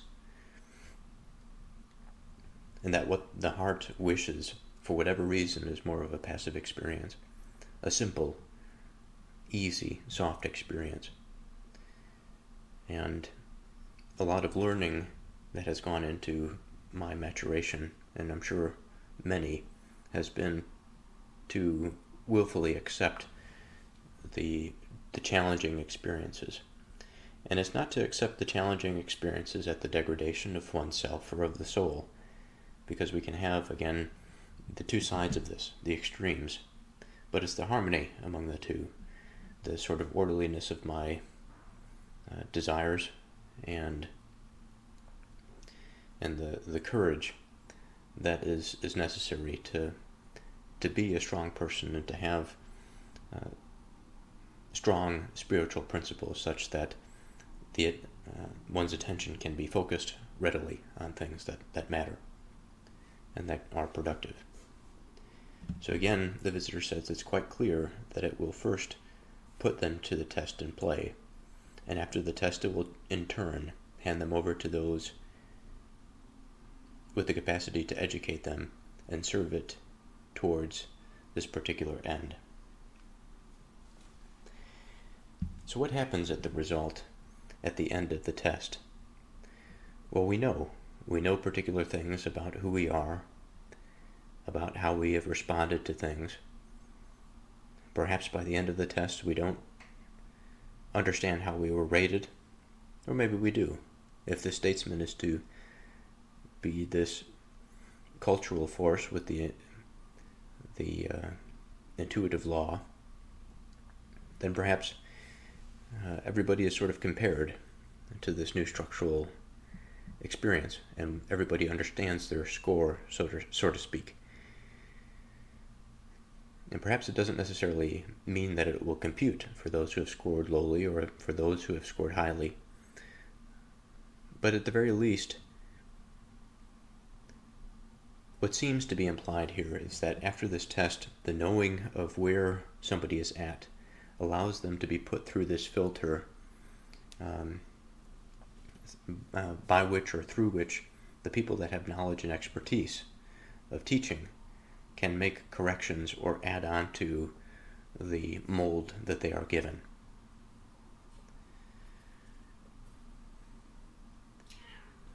Again, he says, it's quite clear that it will first put them to the test in play, and after the test it will in turn hand them over to those with the capacity to educate them and serve it towards this particular end.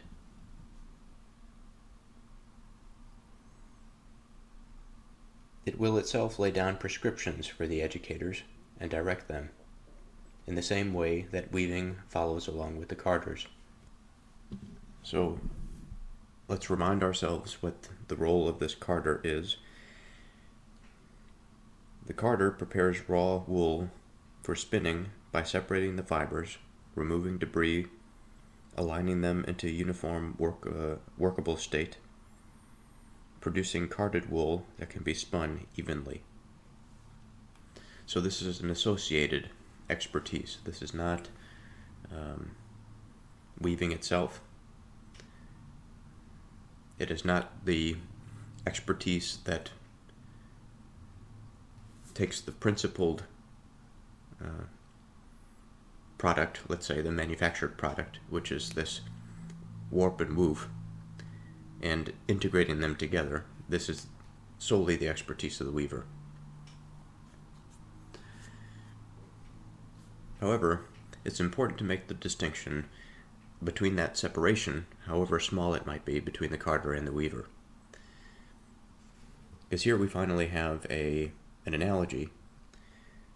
So if we are to say that the art of statesmanship will lay itself down prescriptions for the educators and direct them, in the same way that weaving follows along with the carders, what we are effectively saying, at least in the first instance, is that the educators are playing the part of the carder. They are a closely associated expertise in making the fibers or the fabric of the society, the civilization, whatever it happens to be.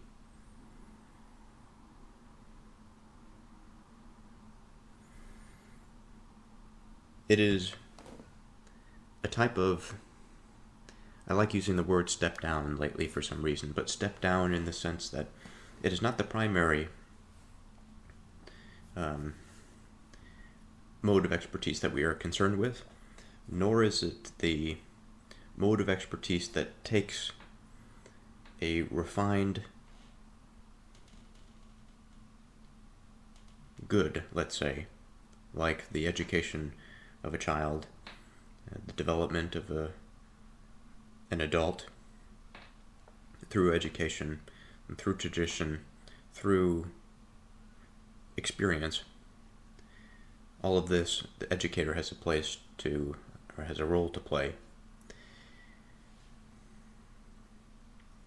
The better that these educators are at refining, or the better they are as experts in producing a refined product for the weaver or the statesman to take and interweave and develop those strong knitted relationships such that we have a purposeful cloth, a purposeful fabric of society. Of course, the stronger it will be. He continues and he says, and those who prepare the other things it needs for its own work, prescribing for and directing them, giving indications to each group to finish their products in whatever way it thinks suitable for its own interweaving. So the visitor now continues. He says, in just this very way, it seems to me, the art of kingship, since it is this that itself possesses the capacity belonging to the directing art, will not permit the educators and tutors, who function according to law, to do anything in the exercise of their role that will not ultimately result in some disposition which is appropriate to its own mixing role. So I want to pause here for a little bit and to think about the kingship kingship as it relates to the statesman or statesmanship. The statesman, I believe we've established, it's a higher concept. It's a concept that involves expertise for the sake of expertise. The king is different. The king is a role that is particular. It is not as though anyone can be a king. But anyone can be a statesman insofar as they can exercise that expertise. And so when we say kingship relative to statesmanship, kingship is more of that directing art that involves many qualities of statesmanship. They participate in statesmanship, in the art of statesmanship. But their structural role, I think, is different. They occupy the head of a state. They are the monarch. They serve as a conduit through which information from the divine realm flows into that of the human and embodied domain. Sometimes effectively, sometimes not.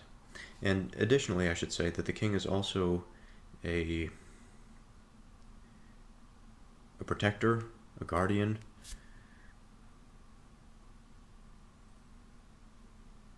of established law, of precedent. They are not these intuitive sorts. They're not the statesman, so to speak, in the way that they are the living law. I think it perhaps, like with many things in history, there's some gray area. So surely it's probably possible that there can be a king that exists at a certain point in history that has this intuitive drive that can rewrite the history of a society. I think of King Arthur, I think of King Henry VIII, I think of Queen Elizabeth. There are a lot of these figures that have existed throughout history. Some of them, all of them, surely are not perfect. And between them they vary on their qualities and the degree of their perfection.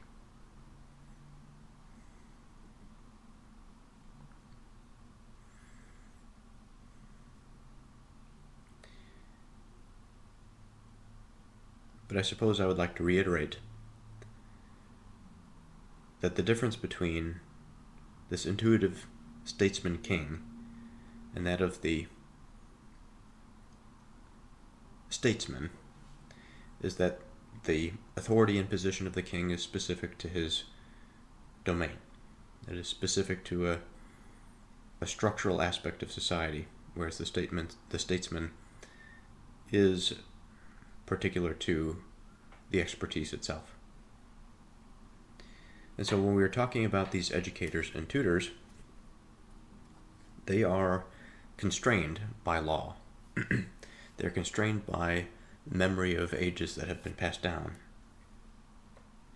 Because if we are going to make an effective cloth, we have to have an effective manufacturing process to produce the fibers necessary to do so. And that means necessarily that those that are closely associated to the weaver's art or of the statesman's art in terms of weaving these fibers together, there cannot be such great variability in the quality of fabrication because it would be unreliable. Now we can have obviously the situation in which rules may be established and begin to dictate something that is unproductive, perhaps just as easily as we can have some precedent that makes rules that are quite efficient and productive. And there's also that experiential component for which, or through which, one learns how to better apportion the rules such that better manufacture can take place. It allows it to come into being. Now here, when we think about the king, and we think about practical matters, and we consider what we've already spoken about with regard to law, and how rigid it can be, this rigidity is brought forth in the sense that the educators and tutors, which would be like the carders and spinners in the associated analogy to weaving, are given their laws and they cannot deviate from it. Otherwise, it would interfere in the mixing role of that of the sovereign. And the mixing role is that I think it is given by the art of the statesman. It is the mixing of the like and the unlike. It is the interweaving of the courageous and the moderate. So today happens to be a new day, and like usual, a new day brings new thoughts. So I happen to be in a slightly different location today. I'm in a new apartment, and this is the first night there. So, as one might expect, that there are plenty of boxes still in the living room that have been untouched. And I also don't have any chairs with me, and so I'm standing and speaking into this microphone.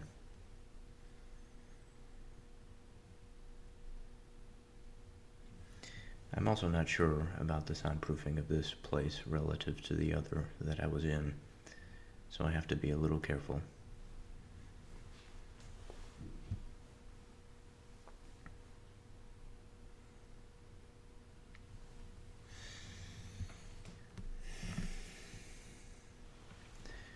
So I'd like to try to gather some thoughts. It's been an active day, and my mind is fatigued, but that ought not to be an excuse.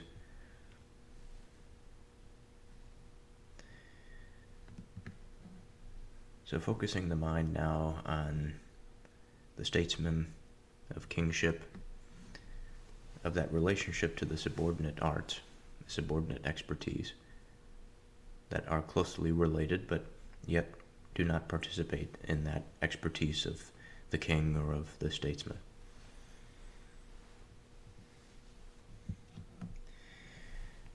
I keep finding myself wanting to think about this mixing role that Plato mentions. There's something fundamental about it.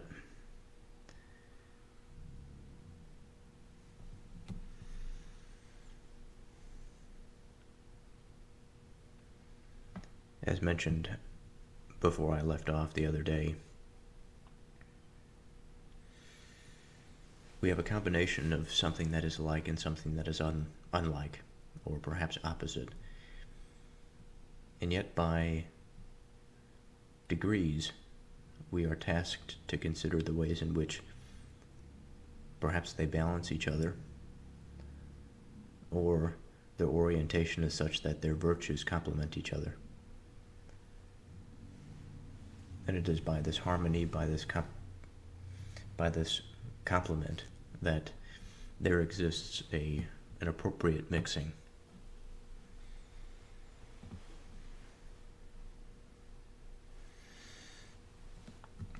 So I want to go through a couple lines that we've gone through and then begin to interpret where we left off.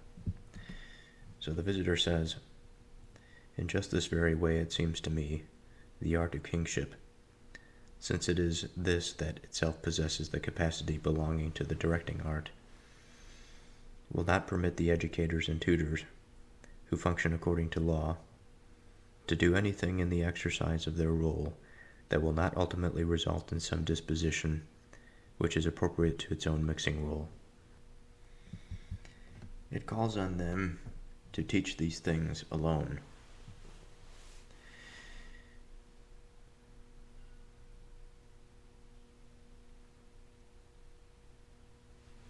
So here,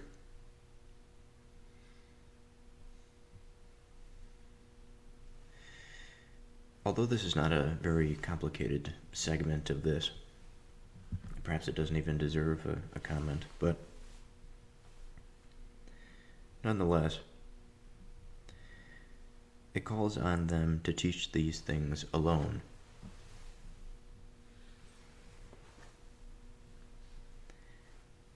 You know, today I was reflecting on how segmented, how compartmentalized we are, and how we must be, and how we operate based on these different relationships and affordances, give and take. Everything in our society is interrelated, interdependent.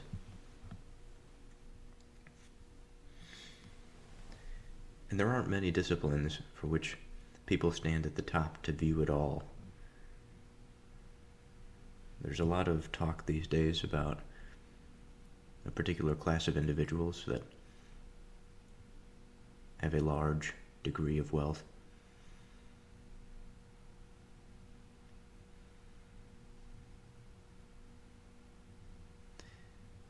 And among these, perhaps they have a certain expertise that affords them that type of view, but certainly their position affords them that type of view. But for the majority of us, we are, in a sense, called to a particular thing, and that thing alone.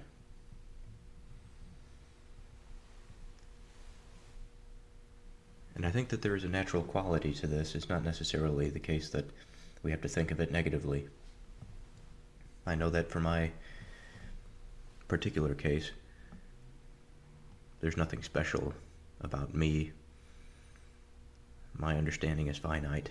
What I'm able to do is finite, and I may have lofty goals, but in the end, I know the honest assessment of my abilities.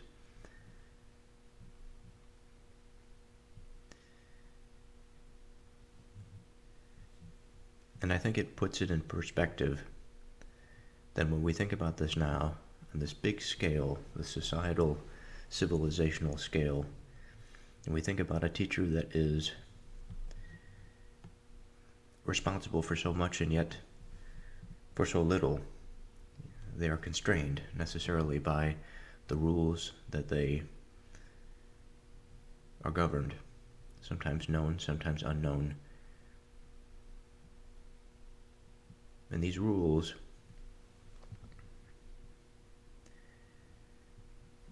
important in stabilizing.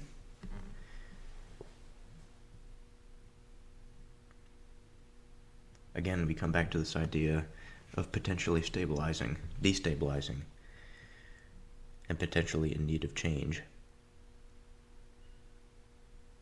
One of the roles of the true statesman is to identify when this is the case, when they ought to go contrary to that which is established and risk significant instability.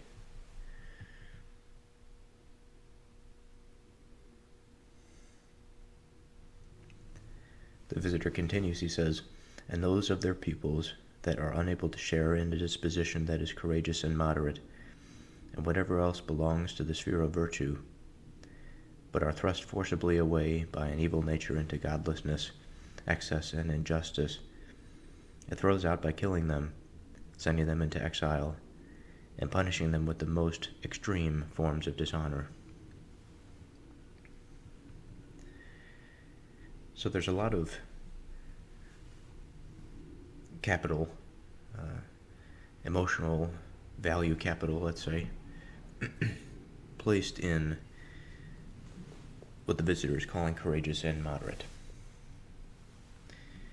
And we know that these terms are connected to a broader concept, which is of virtue. Moderation and courageousness are but a part of them. But to the visitor, they are a necessary component. Being able to stand by principles and be a driving force, a creative driving force, with those principles in mind, and also having certain qualities of calmness, not necessarily of passivity, but of stability. I think here of a stable family unit, the mother, the father, the children. And these units are often, perhaps they can be courageous, but in the front of moderation, they follow routine. There are regular laws that they come up with through their experience together, that they create. They go to bed at a certain time, they wake up at a certain time, they eat at a certain time. There are certain expectations. Again, none of this I think is bad. I think this is all good, appropriate, and needed. Of course, it would be quite limited if we just stuck with moderation and courageousness. And so the visitor also says, and whatever else belongs to the sphere of virtue. Now, this concept of having one that is forcibly thrown away from virtue into godlessness, excess, and injustice, as this is a necessary consequence of it, I think is something that is needed for further reflection.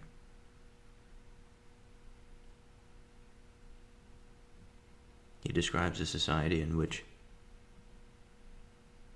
by these excesses, they are thrown out, killed, exiled, punished. So my question is an obvious one. Why is it the case that there is such a consequence for one that falls away from virtue? And so this affords us another opportunity to discuss exactly what that means, what virtue is. So as we've gone through before, the word virtue comes from the Latin virtus. The prefix vir, V-I-R, means man, adult male, in the heroic, valorous sense. It's related to English words such as virile and virility. So it literally meant manliness, manly strength, courage, excellence associated with manly valor.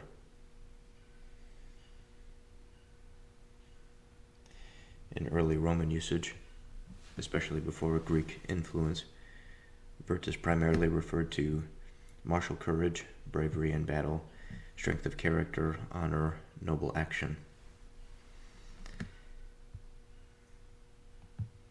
It was not originally a general moral quality. It was specifically the excellence proper to a noble Roman man. So from this, at least in part, what I gather is a performative, but not just performative in the sense that it is just a reflection. I suppose it is a reflection to a degree, but there's an innate participatory expression of what this is. Now, if we were to follow this further, we would have to discuss what manliness is. I mean, if there if the rooted sense of the word virtue is grounded in a participation of martial bravery, then there are certain qualities there, while ignoring or putting aside the negative and focusing on those that are valued. When we think of courage as being one of these and bravery as another, again I go back to this idea of one that is standing firmly on what they believe. Now I struggle a little bit because there is a difficulty in terms of truth claim. In order for one to act so strongly and so knowingly on anything in particular, there is an act of faith. And by this, there are different modes in which we can express, I think, this term faith. But in this way, I think it occupies a certain sense of certainty, an absence of true knowing of all things. But it doesn't mean that there is knowing with the lack of anything. Of course, one has faith in something because there's a particular reason to do so.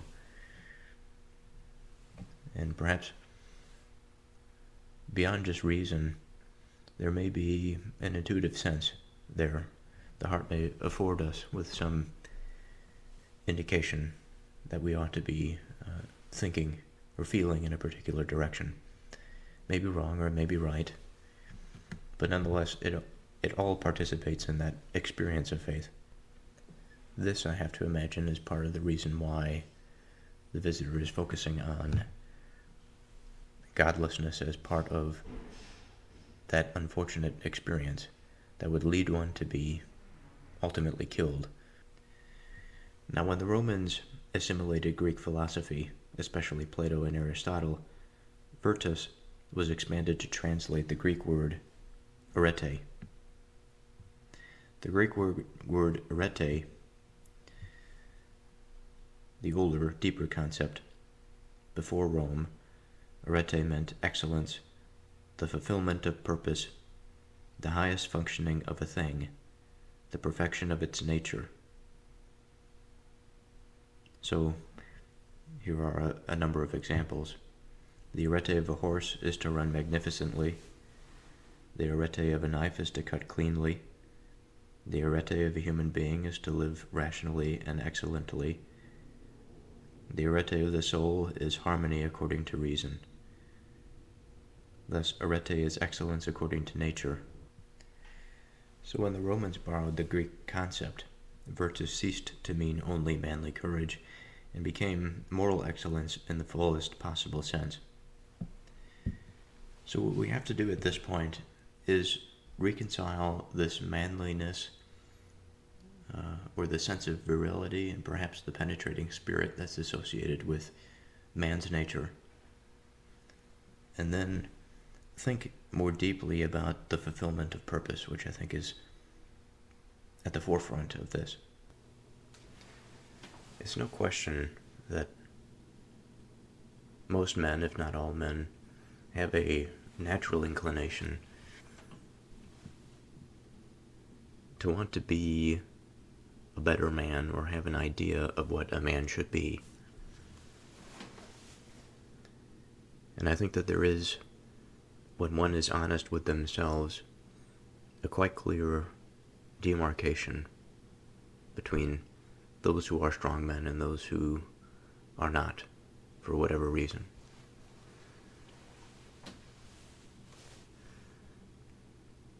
And outside of this, we can also imagine the differences between the sexes. Some positive, some negative, but differences nonetheless. And these differences are not just reducible to the material. We can reduce them there, but there is also an experiential, a lived, and intuitive component, which is equally as important, I think, in this context.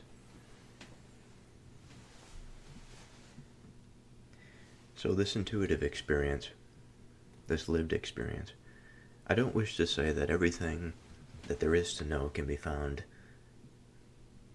within. There's no secret that on this podcast I've spoken amply of the dangers of the selfish disposition and of the possibility for which of self-centered, conceited approach to life, or just dispositionally, orientationally, that this leads to sort of an ontological ischemia, which results in all sorts of maladies, psychological, physical, and relationships cannot survive under this environment because they need that circulation of sacrifice, perhaps. At least what this thing is that I've compared to the blood flowing through the body, using that ischemic analogy.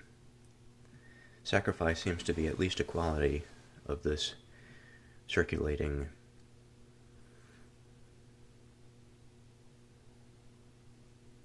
I was going to say life force, but that's not descriptive. It's a circulating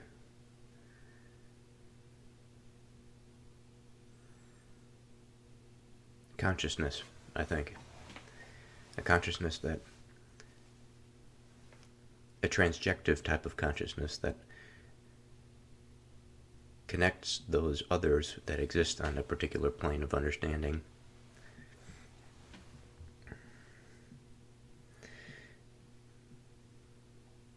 And perhaps it connects all things, this center of consciousness, the divine logos. Of course it does, but going up there without a significant guidance and preparation is not really something that I wish to do right now.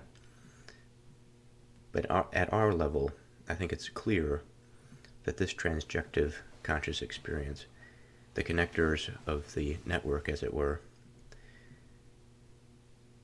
participate in such a way that when we move, when we participate in relationships, relationality, it is clear that our participations, the purposes that we can envision, the purposes that we are tasked with, our responsibilities, are never just to ourselves. I think that there are times, of course there are times, many times in our lives where we have to be self-sufficient, self-reliant, but it's not to a degree that we deny a broader participation. Because if we were to do that full-heartedly,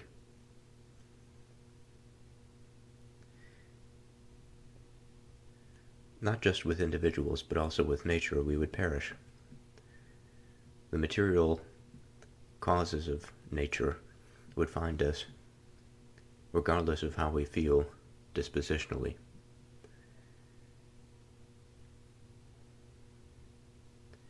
So why am I saying all of this?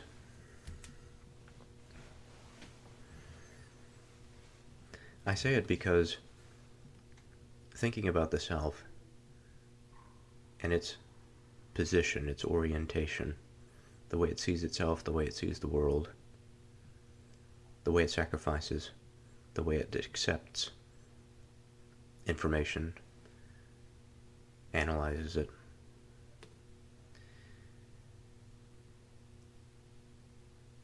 The way of all of this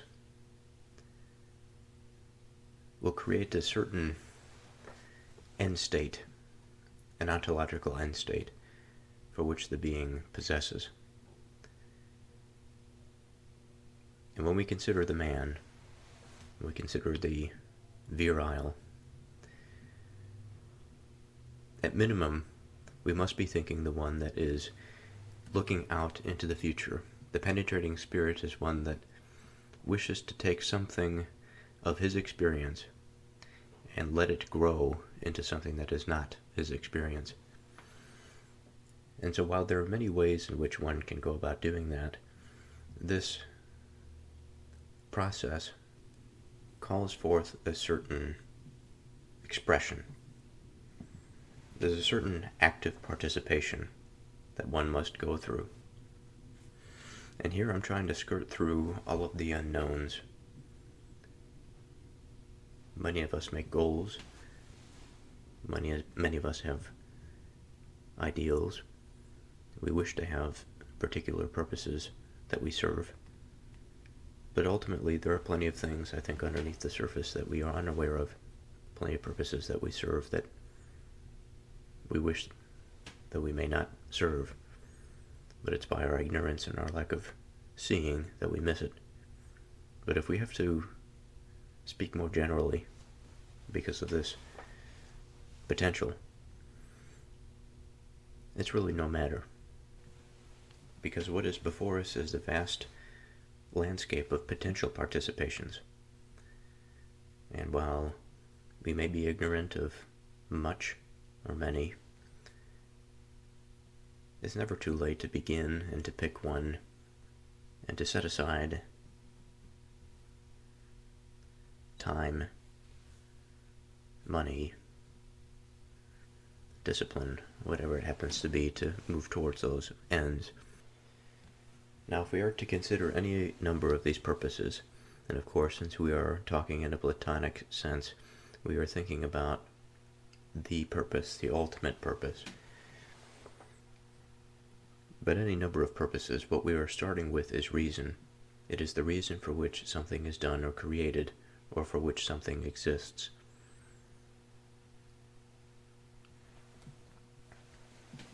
Now, the approach to reason, I think, is a subtle thing. There are many rules. I think of mathematical logic here that can be used in reason. I think of experiential logic and reason as far as that's concerned. Now, if we consider this reason at its fundamental level, what can we say? Well, reason is a form of thought. Thought is complex in its nature.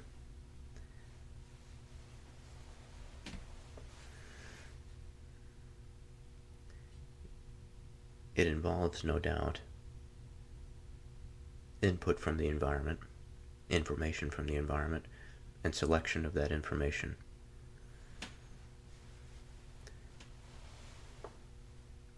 And it's the integration of the selection of various types and volumes of information.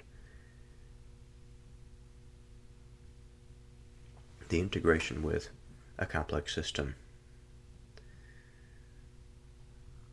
that causes some sort of coherence of self to navigate these pockets of information together coherently, to act on goals and to rise towards certain ends. When we think about a purpose, a reason to do something, if we start quite simple, like eating or going to the bathroom, I think eating is probably easier, or breathing. We breathe because we wish to be alive. We breathe because we wish to be. There's a desire for being in the simplest purposes that we undertake. And it doesn't really cause us much pause to give reason to breathing. We accept it on faith that it is something that is good to do. But here, even in this language, I think I've gone a little bit farther than we have rationalized, so to speak. Because I've said that of the simplest purposes, there is faith that it is a good thing to do. And so there's an implication that faith and goodness play a strong role in whatever this reasoning is.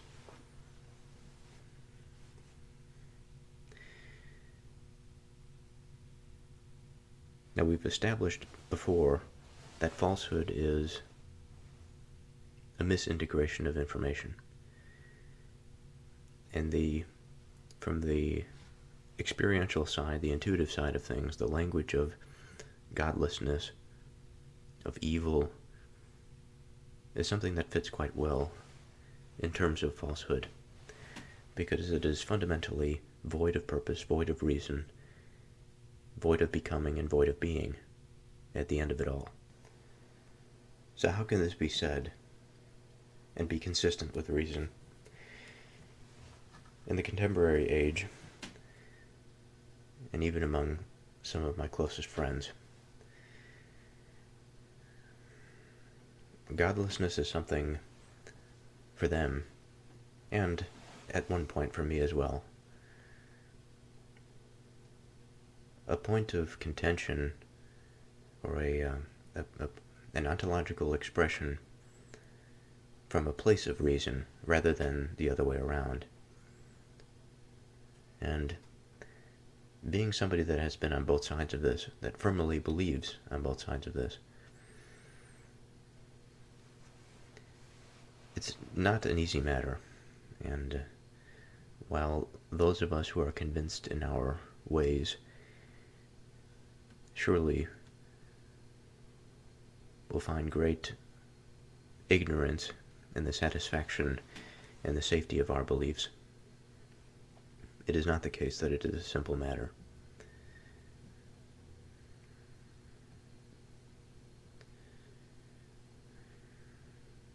Now, when I said, in relation to what the visitor is saying here, this aspect of godlessness that comes from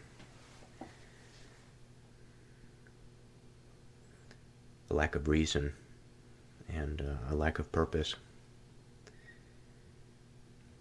what I mean to say is that this thing that I call God is a type of purpose. I think there are different types of, or different ways of describing this. We can describe it at different levels, but again, we're thinking Platonic. We're thinking about the monotheistic disposition of the human race. And so that what we are pointing to here is the purpose, the guiding reason behind it all, that integrates but also has a purpose in mind for all things that are. But going back a little bit more simply, in terms of this God,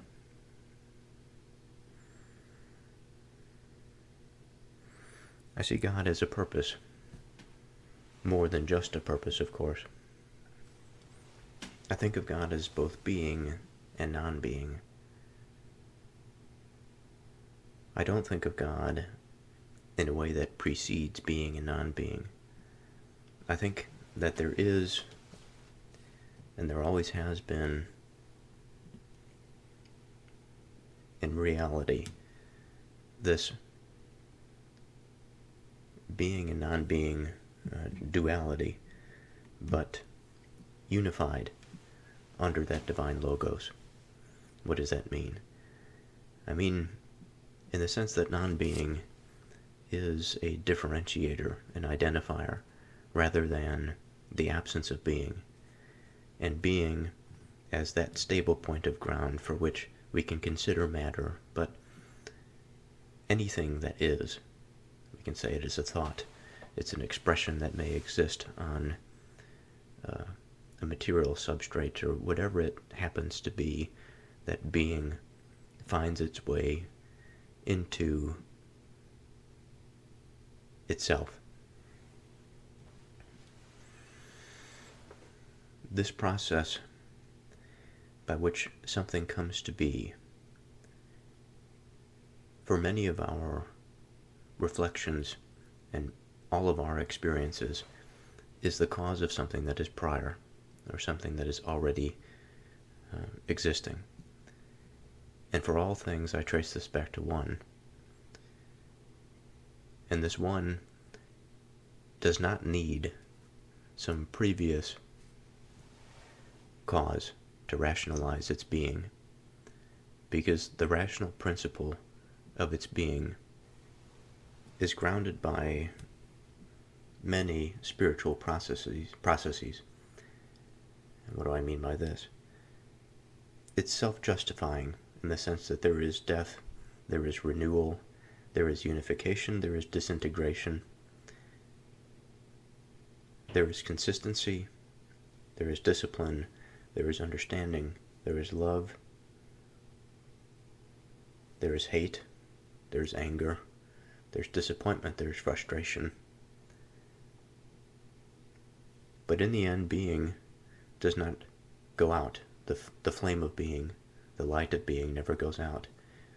And so I have to think that as an ordering principle, although many of these things that I mentioned are necessary at some step to avoid this sort of ischemic self-implosion into nothingness, the downsides that come from the sacrifice of the self are only really temporary, and in fact they are seen as a good thing if they are harmonious, because they are the very things that continue the process of creation, continue being to exist. But it's when it becomes disharmonious, perhaps, then we have some of the more contrary things that I had mentioned. But still, all of these things participate in whatever this thing is that we call reality, or being itself. Certain aspects of being are more aware of the broader purpose of it, I would say, whereas the human being is at one particular level. In my opinion, I think it's at a rather lower level, but a higher level on this planet than anything that we are exposed to for the most part. There's certain animals and ecosystems perhaps that demonstrate a type of intelligence that we don't possess. And there are many ways in which animals do this, but in the sense that we are conscious, rational, thinking beings, we seem to be unrivaled in our immediate neighborhood. So the visitor brings into mind the idea of these layers that I had mentioned. So to read again, it calls on them to teach these things alone, and those of their peoples that are unable to share in a disposition that is courageous and moderate, and whatever else belongs to the sphere of virtue, but are thrust forcibly away by an evil nature into godlessness, excess, and injustice, it throws out by killing them, sending them into exile, and punishing them with the most extreme forms of dishonor. And again, those who wallow in great ignorance and baseness, it brings under the yoke of the class of slaves.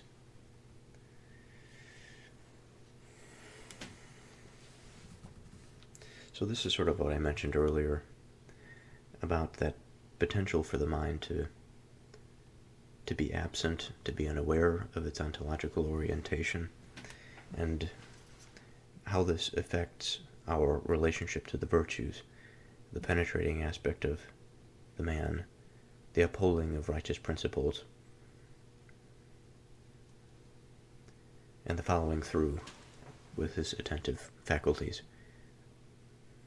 We see that not just in terms of man in relation to other beings, or other beings in relation to the divine, or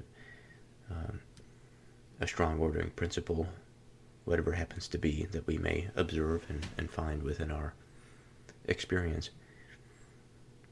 A lower class among men, sort of intra-man, is the class of slaves because of their great ignorance and what the visitor calls as baseness.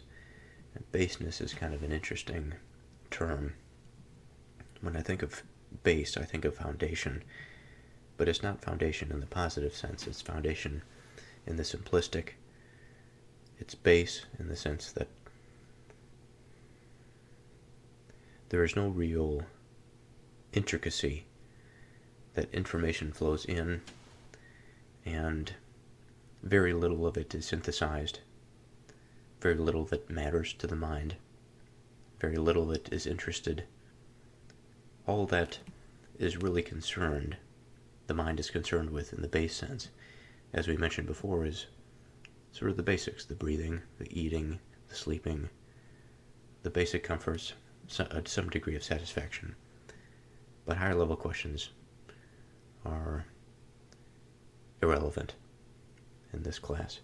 That's not to say that there are not people who do not have the potential that are in the class of slaves. Of course, there are plenty of these people that have the capacity. Slavery is a dynamic institution. So today happens to be a new day, and like usual, a new day brings new thoughts. So on today's segment, I'd like to finish this episode, to finish the page that I'm on. So like I mentioned the other day, I'm in a new space, a new living space. And this new living space has brought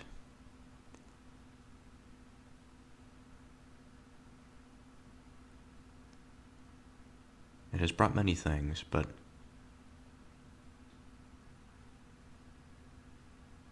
one of the things that I know in this chaotic environment, in this chaotic state that involves moving and changing a lot of things, is that there has to be a constancy of mind, that it must have some regular routine. It provides for itself. The regular hustle and bustle does not stop just because change has occurred in a significant manner in one's life.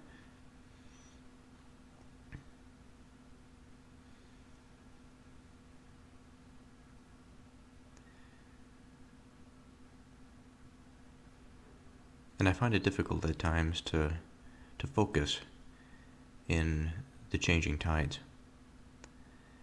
And so I'd like this to be certainly an opportunity by which I put forth the effort within this ever-changing and chaotic time to be grounded and centered in something a little bit more, if nothing more than just the methodological approach to understanding itself. So where we left off, the visitor says, "And again those who wallow in great ignorance and baseness, it brings under the yoke of the class of slaves." So next the visitor goes into our primary and chief objective as it relates to the analogy of the weaver. He says, "Then as for the others, whose natures are capable of becoming composed and stable in the direction of nobility, if they acquire education, and with the help of expertise, of admitting commingling with each other, of these, it tries to bind together and intertwine the ones who strain more towards courage, its view being that their firm disposition is as it were like the warp, and the ones who incline towards the moderate, who produce an ample, soft, and, to continue the image, woof-like thread, two natures with opposite tendencies, and it does so in something like the following way." So how can we flesh this out a little bit more? It's clear that the visitor has a particular disposition. Plato in general has a particular disposition towards the nobility. So he says, "As for the others, who are capable of becoming composed and stable in the direction of nobility."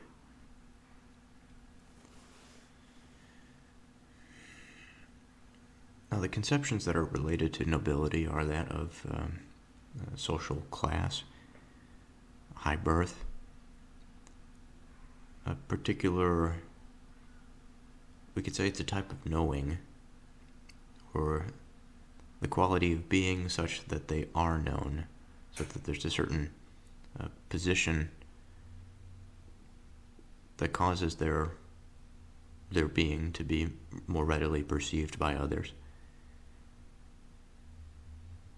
And like I said, it could be birth, it could be merit, it could be by distinction, by behavior. There are plenty of ways in which this can come about.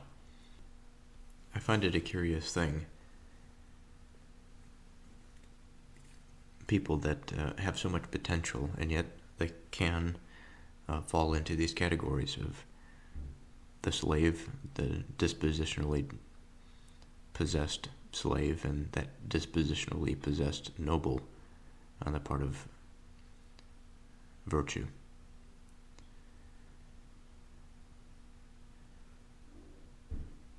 And while we may believe that this is something that is changeable, I think at all times and in all ages there are these classes. There are no ways to get around it. Certainly there are mobility between the classes, but in a general sense, as the classes remain as buckets of potential ontological orientation. Now, if these nobility, or at least those that possess the capacity of becoming composed and stable, if they acquire education and with the help of expertise of admitting commingling with each other, so there's this communal identity relationship that occurs here. Insofar as they're commingling, it creates the boundaries of that class. So what do I mean by that?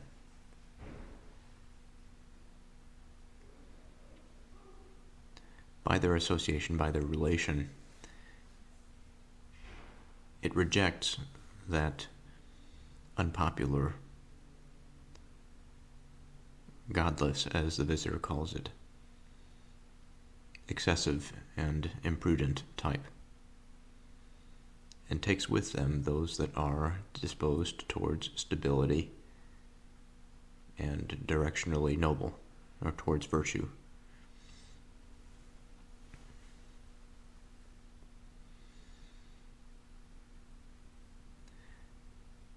Of these, it tries to bind together and intertwine the ones who strain more towards courage. Now, one thing I think is worth mentioning here, from the Proto-Indo-European root we have GNO, which means to know. As an example, gnosis. The Latin nobilis is easily known, notable, distinguished.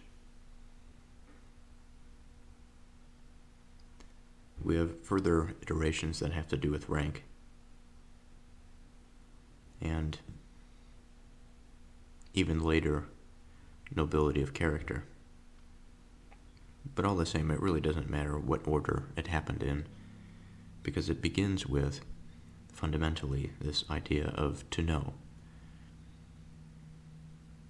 And so generally speaking, of those who are interested in knowing, those who take an active approach to knowing, a stable approach to knowing, orienting the mind towards knowing, and they acquire some sort of education, whatever that happens to mean.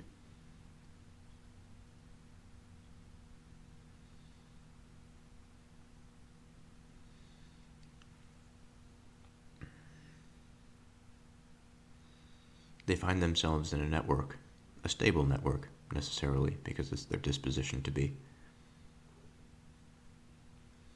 When the visitor says it, I think he refers to the art of kingship, which is closely related to statesmanship, or the weaver in general.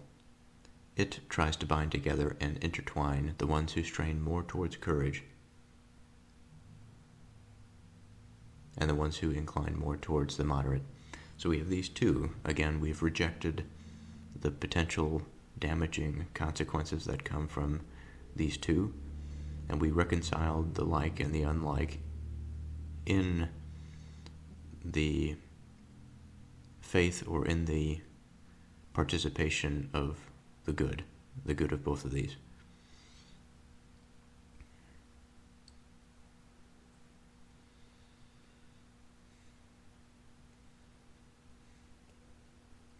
So again, we have another definition of the courageous, its view being that their firm disposition is, as it were, like the warp. So a firm disposition. So from the Latin, we have the root components, so the Latin word, is dispositio, meaning arrangement, order, regulation, or setting in place. So the root components, dis, apart in different directions into various parts.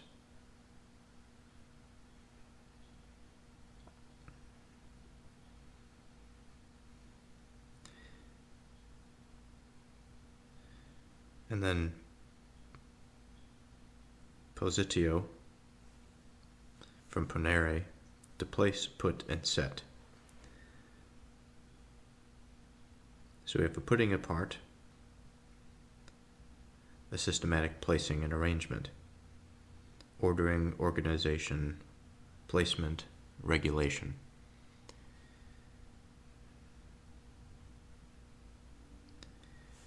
So I think this puts into perspective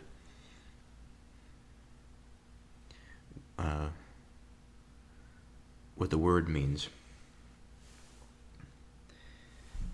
And in the broader context of talking about knowing, when we have somebody that is inclined towards knowing, and somebody who is virtuous in the sense that they are disposed, in the rooted sense that they are concerned with knowing, order, organization, regulation,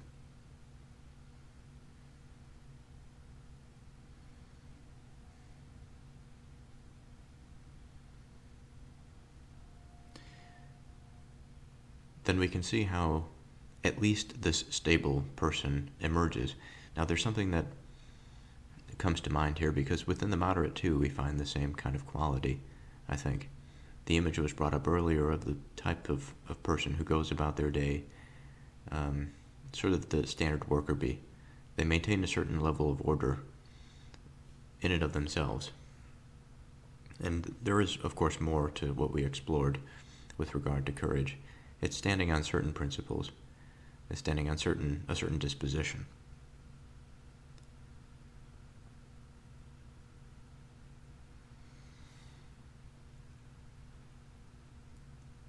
So if we think about the self as one being disposed to something, we're talking about internal order.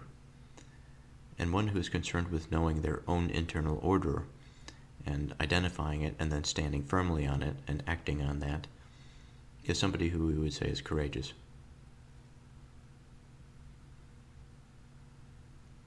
Its view being that their firm disposition, as it were, like the warp, and the ones who are inclined towards the moderate, who produce an ample, soft, and woof-like thread. So at this point, I think it's appropriate to discuss the thread characteristics of the warp and the woof, because it's not limited to what he mentions here. In some sense, during the days where time has gone by, and I may have forgotten the particulars of a previous segment of recording, whatever, it's useful to go back and to reflect on where we've come from. And in particular, thinking about the courageous and the moderate. Again, their definitions here by the visitor are partial to what we've explored already. And so with the help of ChatGPT, I want to go through these characteristics. So, of the warp, these are of the spirited types. This is the courageous type. We have firm, straight, tightly stretched, stiff, resistant to bending. The qualities that reflect their inner character, the psychological disposition, love of action and motion, inclined towards risk, danger, and contest, eager for war and vigorous undertakings, impatient with delay or caution, easily angered or quick to respond, high confidence in their own judgment. Now there are some in here that may be taken negatively, but of course we've consolidated into the good, so we have to keep that in mind. So their social and political tendencies: they push cities towards conflict, can provoke wars against stronger opponents, threaten to destroy the city by excess boldness, value honor, victory, and glory, despise overly cautious or timid individuals. Now their strength, when well directed, is courage, endurance, resolution, defense of the city, capacity for leadership in crisis. Now their dangers are rashness, violence, insatiable aggression, refusal to compromise, self-destruction of the city.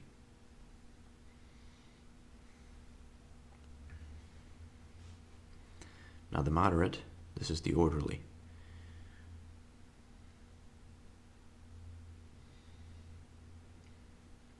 Now the thread characteristics, it's ample, soft, loose, easily bent, and flexible. Their inner character, their psychological disposition, love of quiet and peace. Naturally orderly, calm, restrained. Avoid conflict, prefer stability. Moderation in desires. Reluctance to engage in vigorous or risky actions. More reflective, less reactive. Their political and social tendencies. Prefer peaceable cities, suspicious of war, violence, or sudden change. Value law, custom, and procedure. Incline towards stability and continuity. Prefer slow, deliberate decision-making. Their strengths, when well directed, moderation, self-control, lawfulness, consistency, capacity for long-term civic order. Dangers, stagnation, timidity, overcaution, servility, loss of vitality or spirit leading to decline.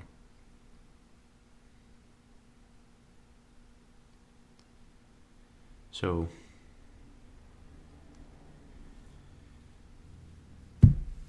I think it's difficult to not see how these have a mirror image in each one of our hearts, in each one of our souls. And I think at times, at particular times in life, we may express one more than the other, both of their graces, but also of their evils, let's say. So I want to read one more time the strengths of both. So of the moderate, we have moderation, self-control, lawfulness, consistent, and the capacity for long-term civic order. And of the courageous, we have courage, endurance, resolution, defense of the city, capacity for leadership in crisis.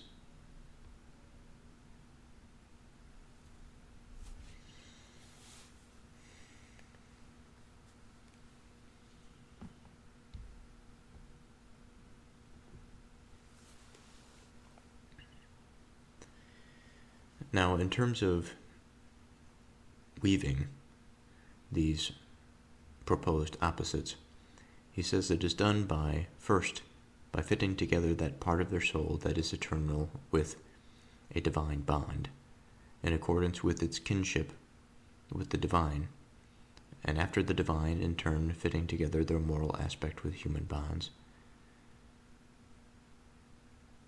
So in part, I think about the good that we discussed, that we rejected the negative elements of each disposition, and we have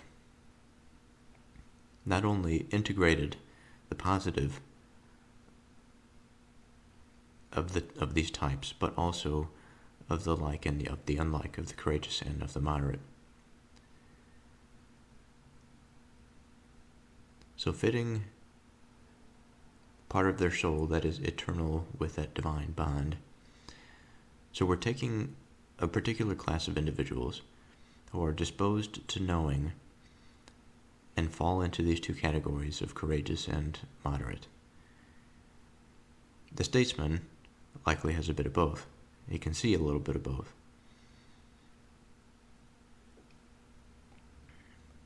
Hopefully he can exercise a bit of both as well. But nonetheless, his job is to integrate, to weave these souls together.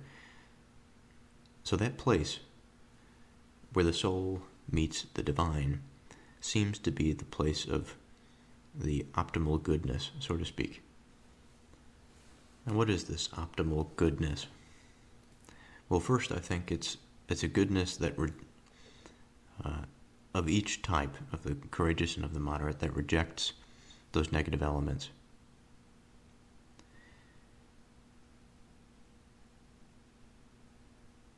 And it's not just the acceptance of those positive, the maintenance of the virtue in each one of these. We have to remember that we're talking about interweaving the courageous and the moderate.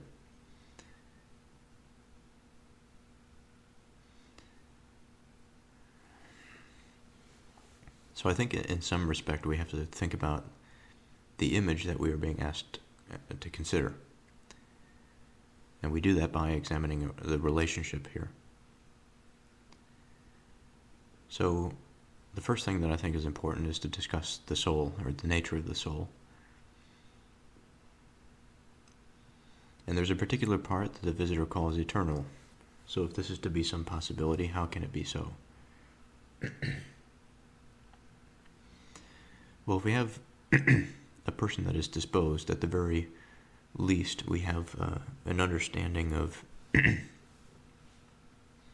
a self-awareness of orientation. And I think if the self-awareness is great enough, they would be aware of their behavior, of their inclinations, and perhaps as maturity settles in, they would be most aware of their principles and what they feel is most correct, as opposed to the slave-like, or of the qualities of the courageous and of the moderate that are negative, that fall into this sort of dispositional unawareness, lack of knowing, such that what drives them is not their conscious experience, but rather some other spirit, perhaps.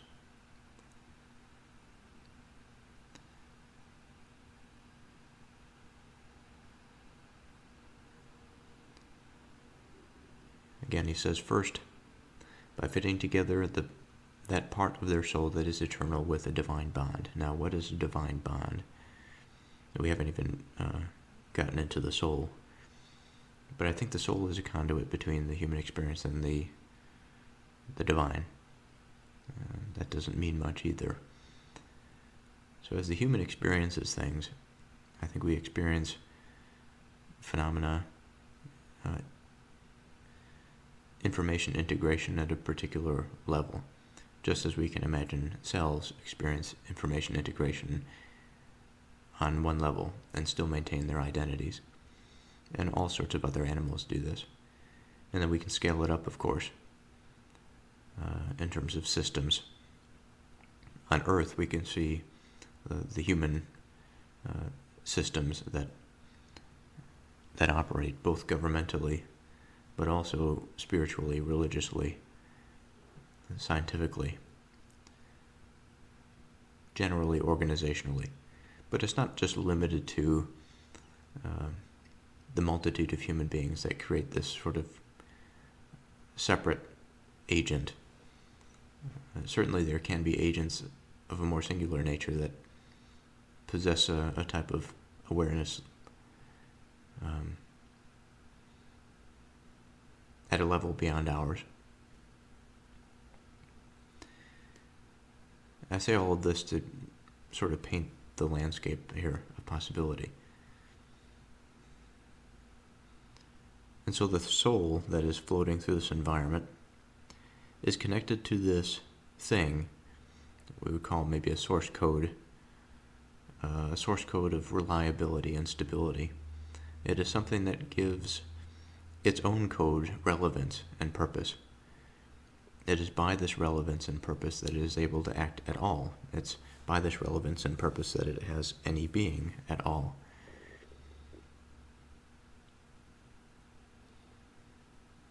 And so this relationship, of course, is a sacred thing.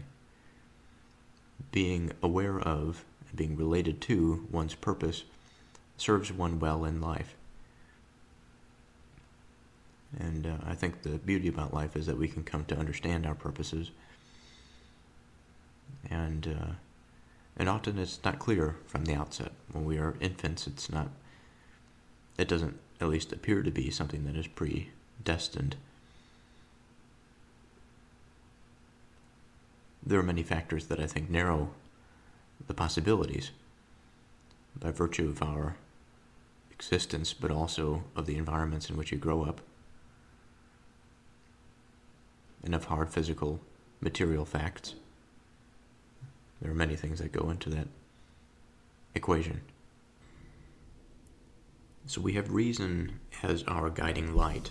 It is the foundation of purpose. And again, being is this place of intelligibility through which reason acts and causes the greater process of creation to occur.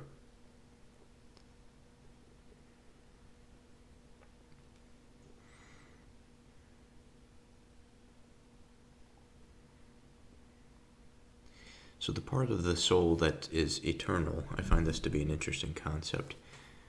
In the first instance, because we are considering part of the soul, that perhaps there is a concept in which the soul in totality is not eternal.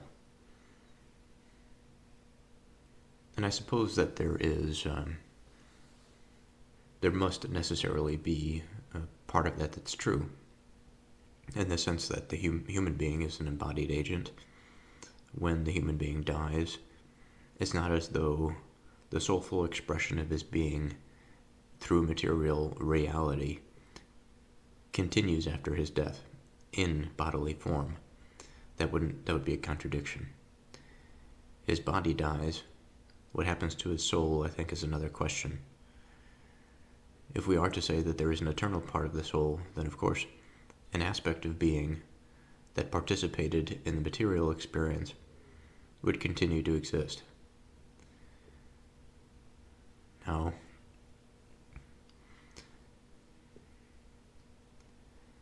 as far as this eternal part of the soul, how can we conceptualize it? Of course, from the subjective perspective, when we think about purposes, we think about desire and bringing things into being, we can perfectly imagine many things. But I think we take for granted the foundation upon which we act, the environment or the substrate that we plant our seeds in to fulfill our desires. It is really not our soil. It's not the soil that we've created. We utilize it. But something else has been responsible for the production of this soil. And so when we move outside of ourselves, I think what we see is a broader reality at the very least, a broader reality that contains a possibility for creation by agents, but also, at least in my mind, a bigger question mark about the agency of the responsible, or of the rational, of the reasonable, of the productive spirit, the creative spirit that had led to the propagation of being at all of these levels. Some continuous and some discontinuous, it would seem. At least in my case, I say discontinuous because there's an aspect of myself that, a quite large part of myself, that does not feel as though I am connected to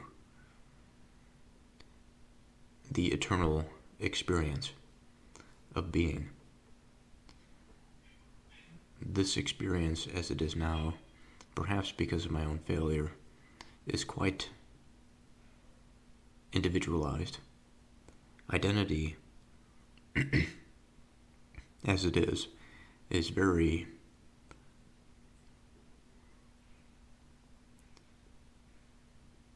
singular.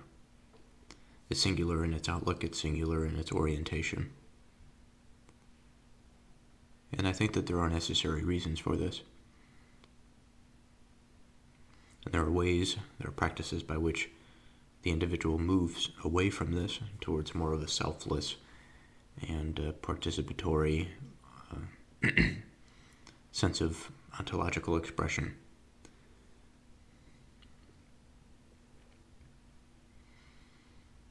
But if I had to, for a moment, to exercise that part of mind that takes me out of the selfish disposition,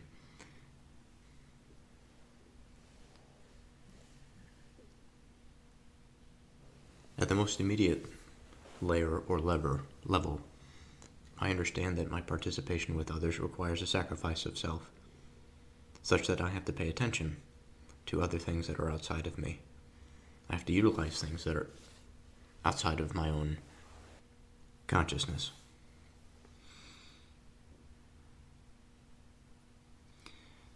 But how necessarily does this connect to the eternal? There does seem to be some shallow relationship, a fog that perhaps it is by my desire I wish to see, or because it is actually there.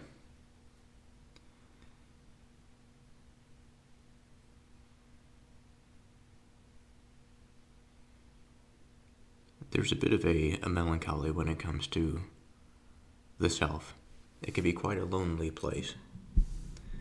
But again, this gets into, I think, my personal psychology.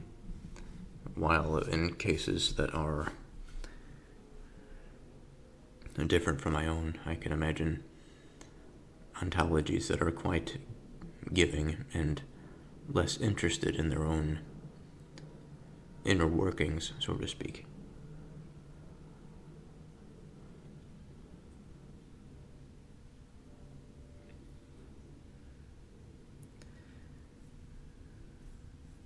But I come back to this idea that there is something within virtue, there's something within a particular ontological expression, and perhaps there are many virtues.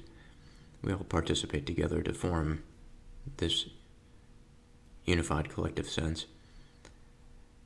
And for those who are more virtuous than others, perhaps they feel it more strongly. But nonetheless, there is an implication here that when a person who is engaged in virtue or is virtuous or is noble, they possess a particular capacity. And I think it affords them a particular relationship. So the visitor says, in accordance with its kinship. Now, kinship, in this sense, is a type of likeness. It's not... When we think about nobles, I think there is a deeper meaning here that I think gets lost sometimes. It's reduced in the superficial sense to a bloodline. But I think most fundamentally it means relatedness. And so if there's going to be an aspect of their soul that is eternal, that is virtuous, that there is something good within this ontological expression, that this goodness is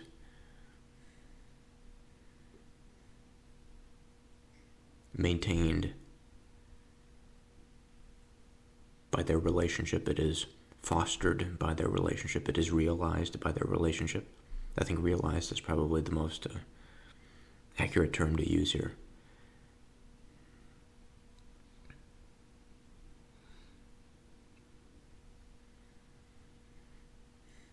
He says, and after the divine, in turn fitting together their mortal aspect with human bonds. So, as I've mentioned, I had this difficulty imagining the entirety of the soul, or the entirety of self, perhaps, transferring into some plane after its body dies. There are certain aspects of decay and deunification, like in the sense of a material body being consumed by the environment, that necessarily detracts from what the self originally was. Like if I consider myself as it is now, a person that is sitting alone in a living room, this experience is so separated, and yet it requires such a degree of unification even to have it. There's this layered and nested reality, it would seem. Now, if I sacrificed parts of myself and came to a place where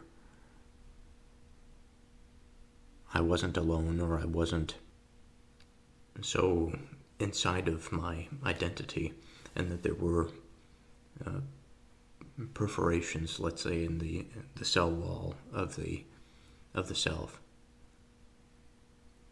and what was able to come in and what was able to go out increased in terms of its volume, the change in the ontological temperature would be different, of course.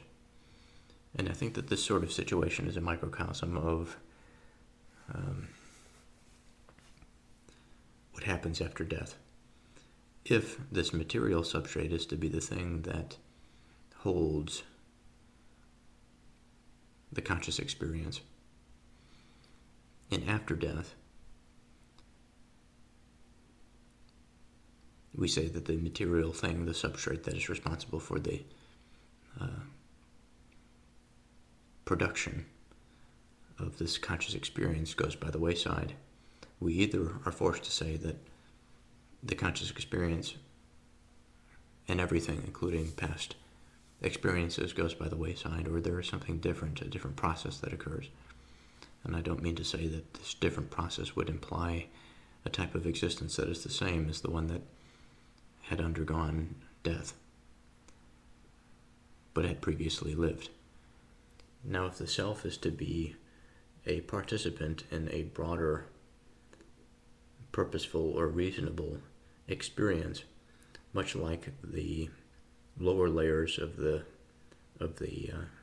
material body that are composed of cells that have purposes, that have cognitive lycones in and of themselves,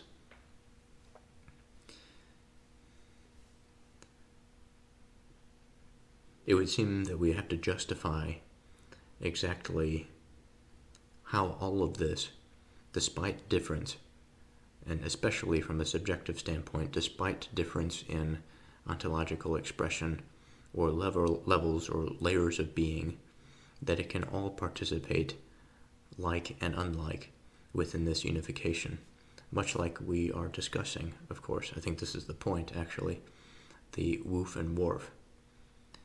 It's easy to get caught up in the aspects of dissimilarity or the impossibility of reconciliation into some unification.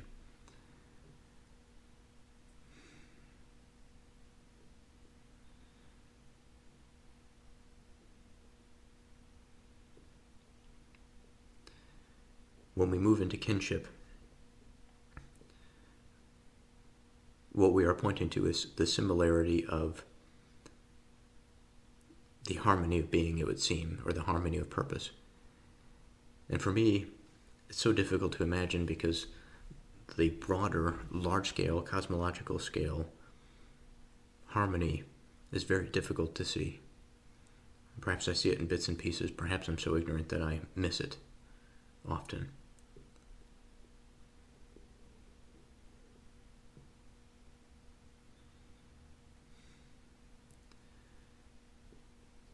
But as far as reason and conscious experience goes, this is not something that is very mechanical.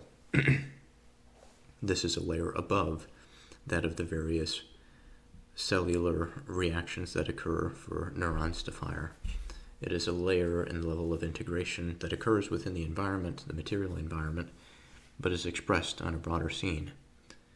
Now, thankfully, as young Socrates is well known to do, he asks for clarification. He says, "What do you mean by this?" He says, "I call divine, when it comes to be in souls, that opinion about what is fine, just, and good, and the opposites of these, which is really true and is guaranteed. It belongs to the class of the more than human." So there's an aspect a desire, perhaps, a degree of certainty that occurs, and we're taking things that are good and things that are bad and saying, well, the knowledge of all of this is necessary because it's an aspect or a quality of discernment, and discernment is the primary point of attention, or we'll say primary point of attention. But it's important because the more one knows the boundaries of some identity, the better they know the identity of themselves, or the identity of the thing itself.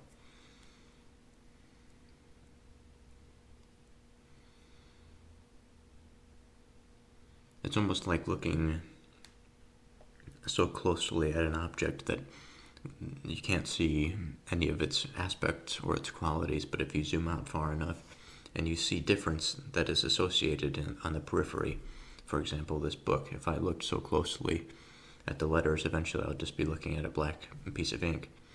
But if I zoom out and I could see the margins, I can see the separations of the words, I can see the difference between the black and the white, I can see the table and the book stand that it sits on. It gives me perspective, and that perspective helps me understand the identity and the fittedness of that thing much better. And of course, this fittedness is the whole pursuit of what we're after, that of the statesman. And so the visitor says, then do we recognize that it belongs to the statesman and the good legislator alone to be capable of bringing this very thing about by means of the music that belongs to the art of kingship in those who have had their correct share of education, the people we were speaking of just now. And let's never call anyone who is incapable of doing this sort of thing by the names we are now investigating.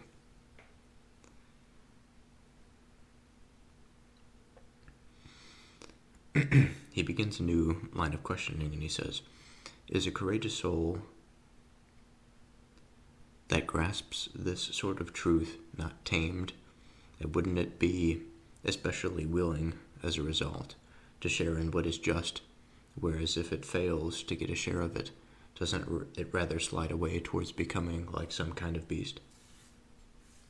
Now, of course, the reason for this is that if they lack the share of goodness, what they are left with is the opposite, because these are the types of individuals that understand both.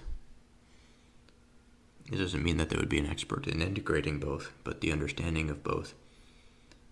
If absent in the other, they have nothing but to go on that opposite of understanding, and fall into the absence of the rational mind, and fall into that injustice, because it is just that very thing, the understanding of absence and of evil, the evil that tends towards the contradiction of creation, the destruction of all being, that we find our understanding of that which is unjust and that which is false. And so with this, I'm going to end this episode here and continue next time with part 16 of The Statesman.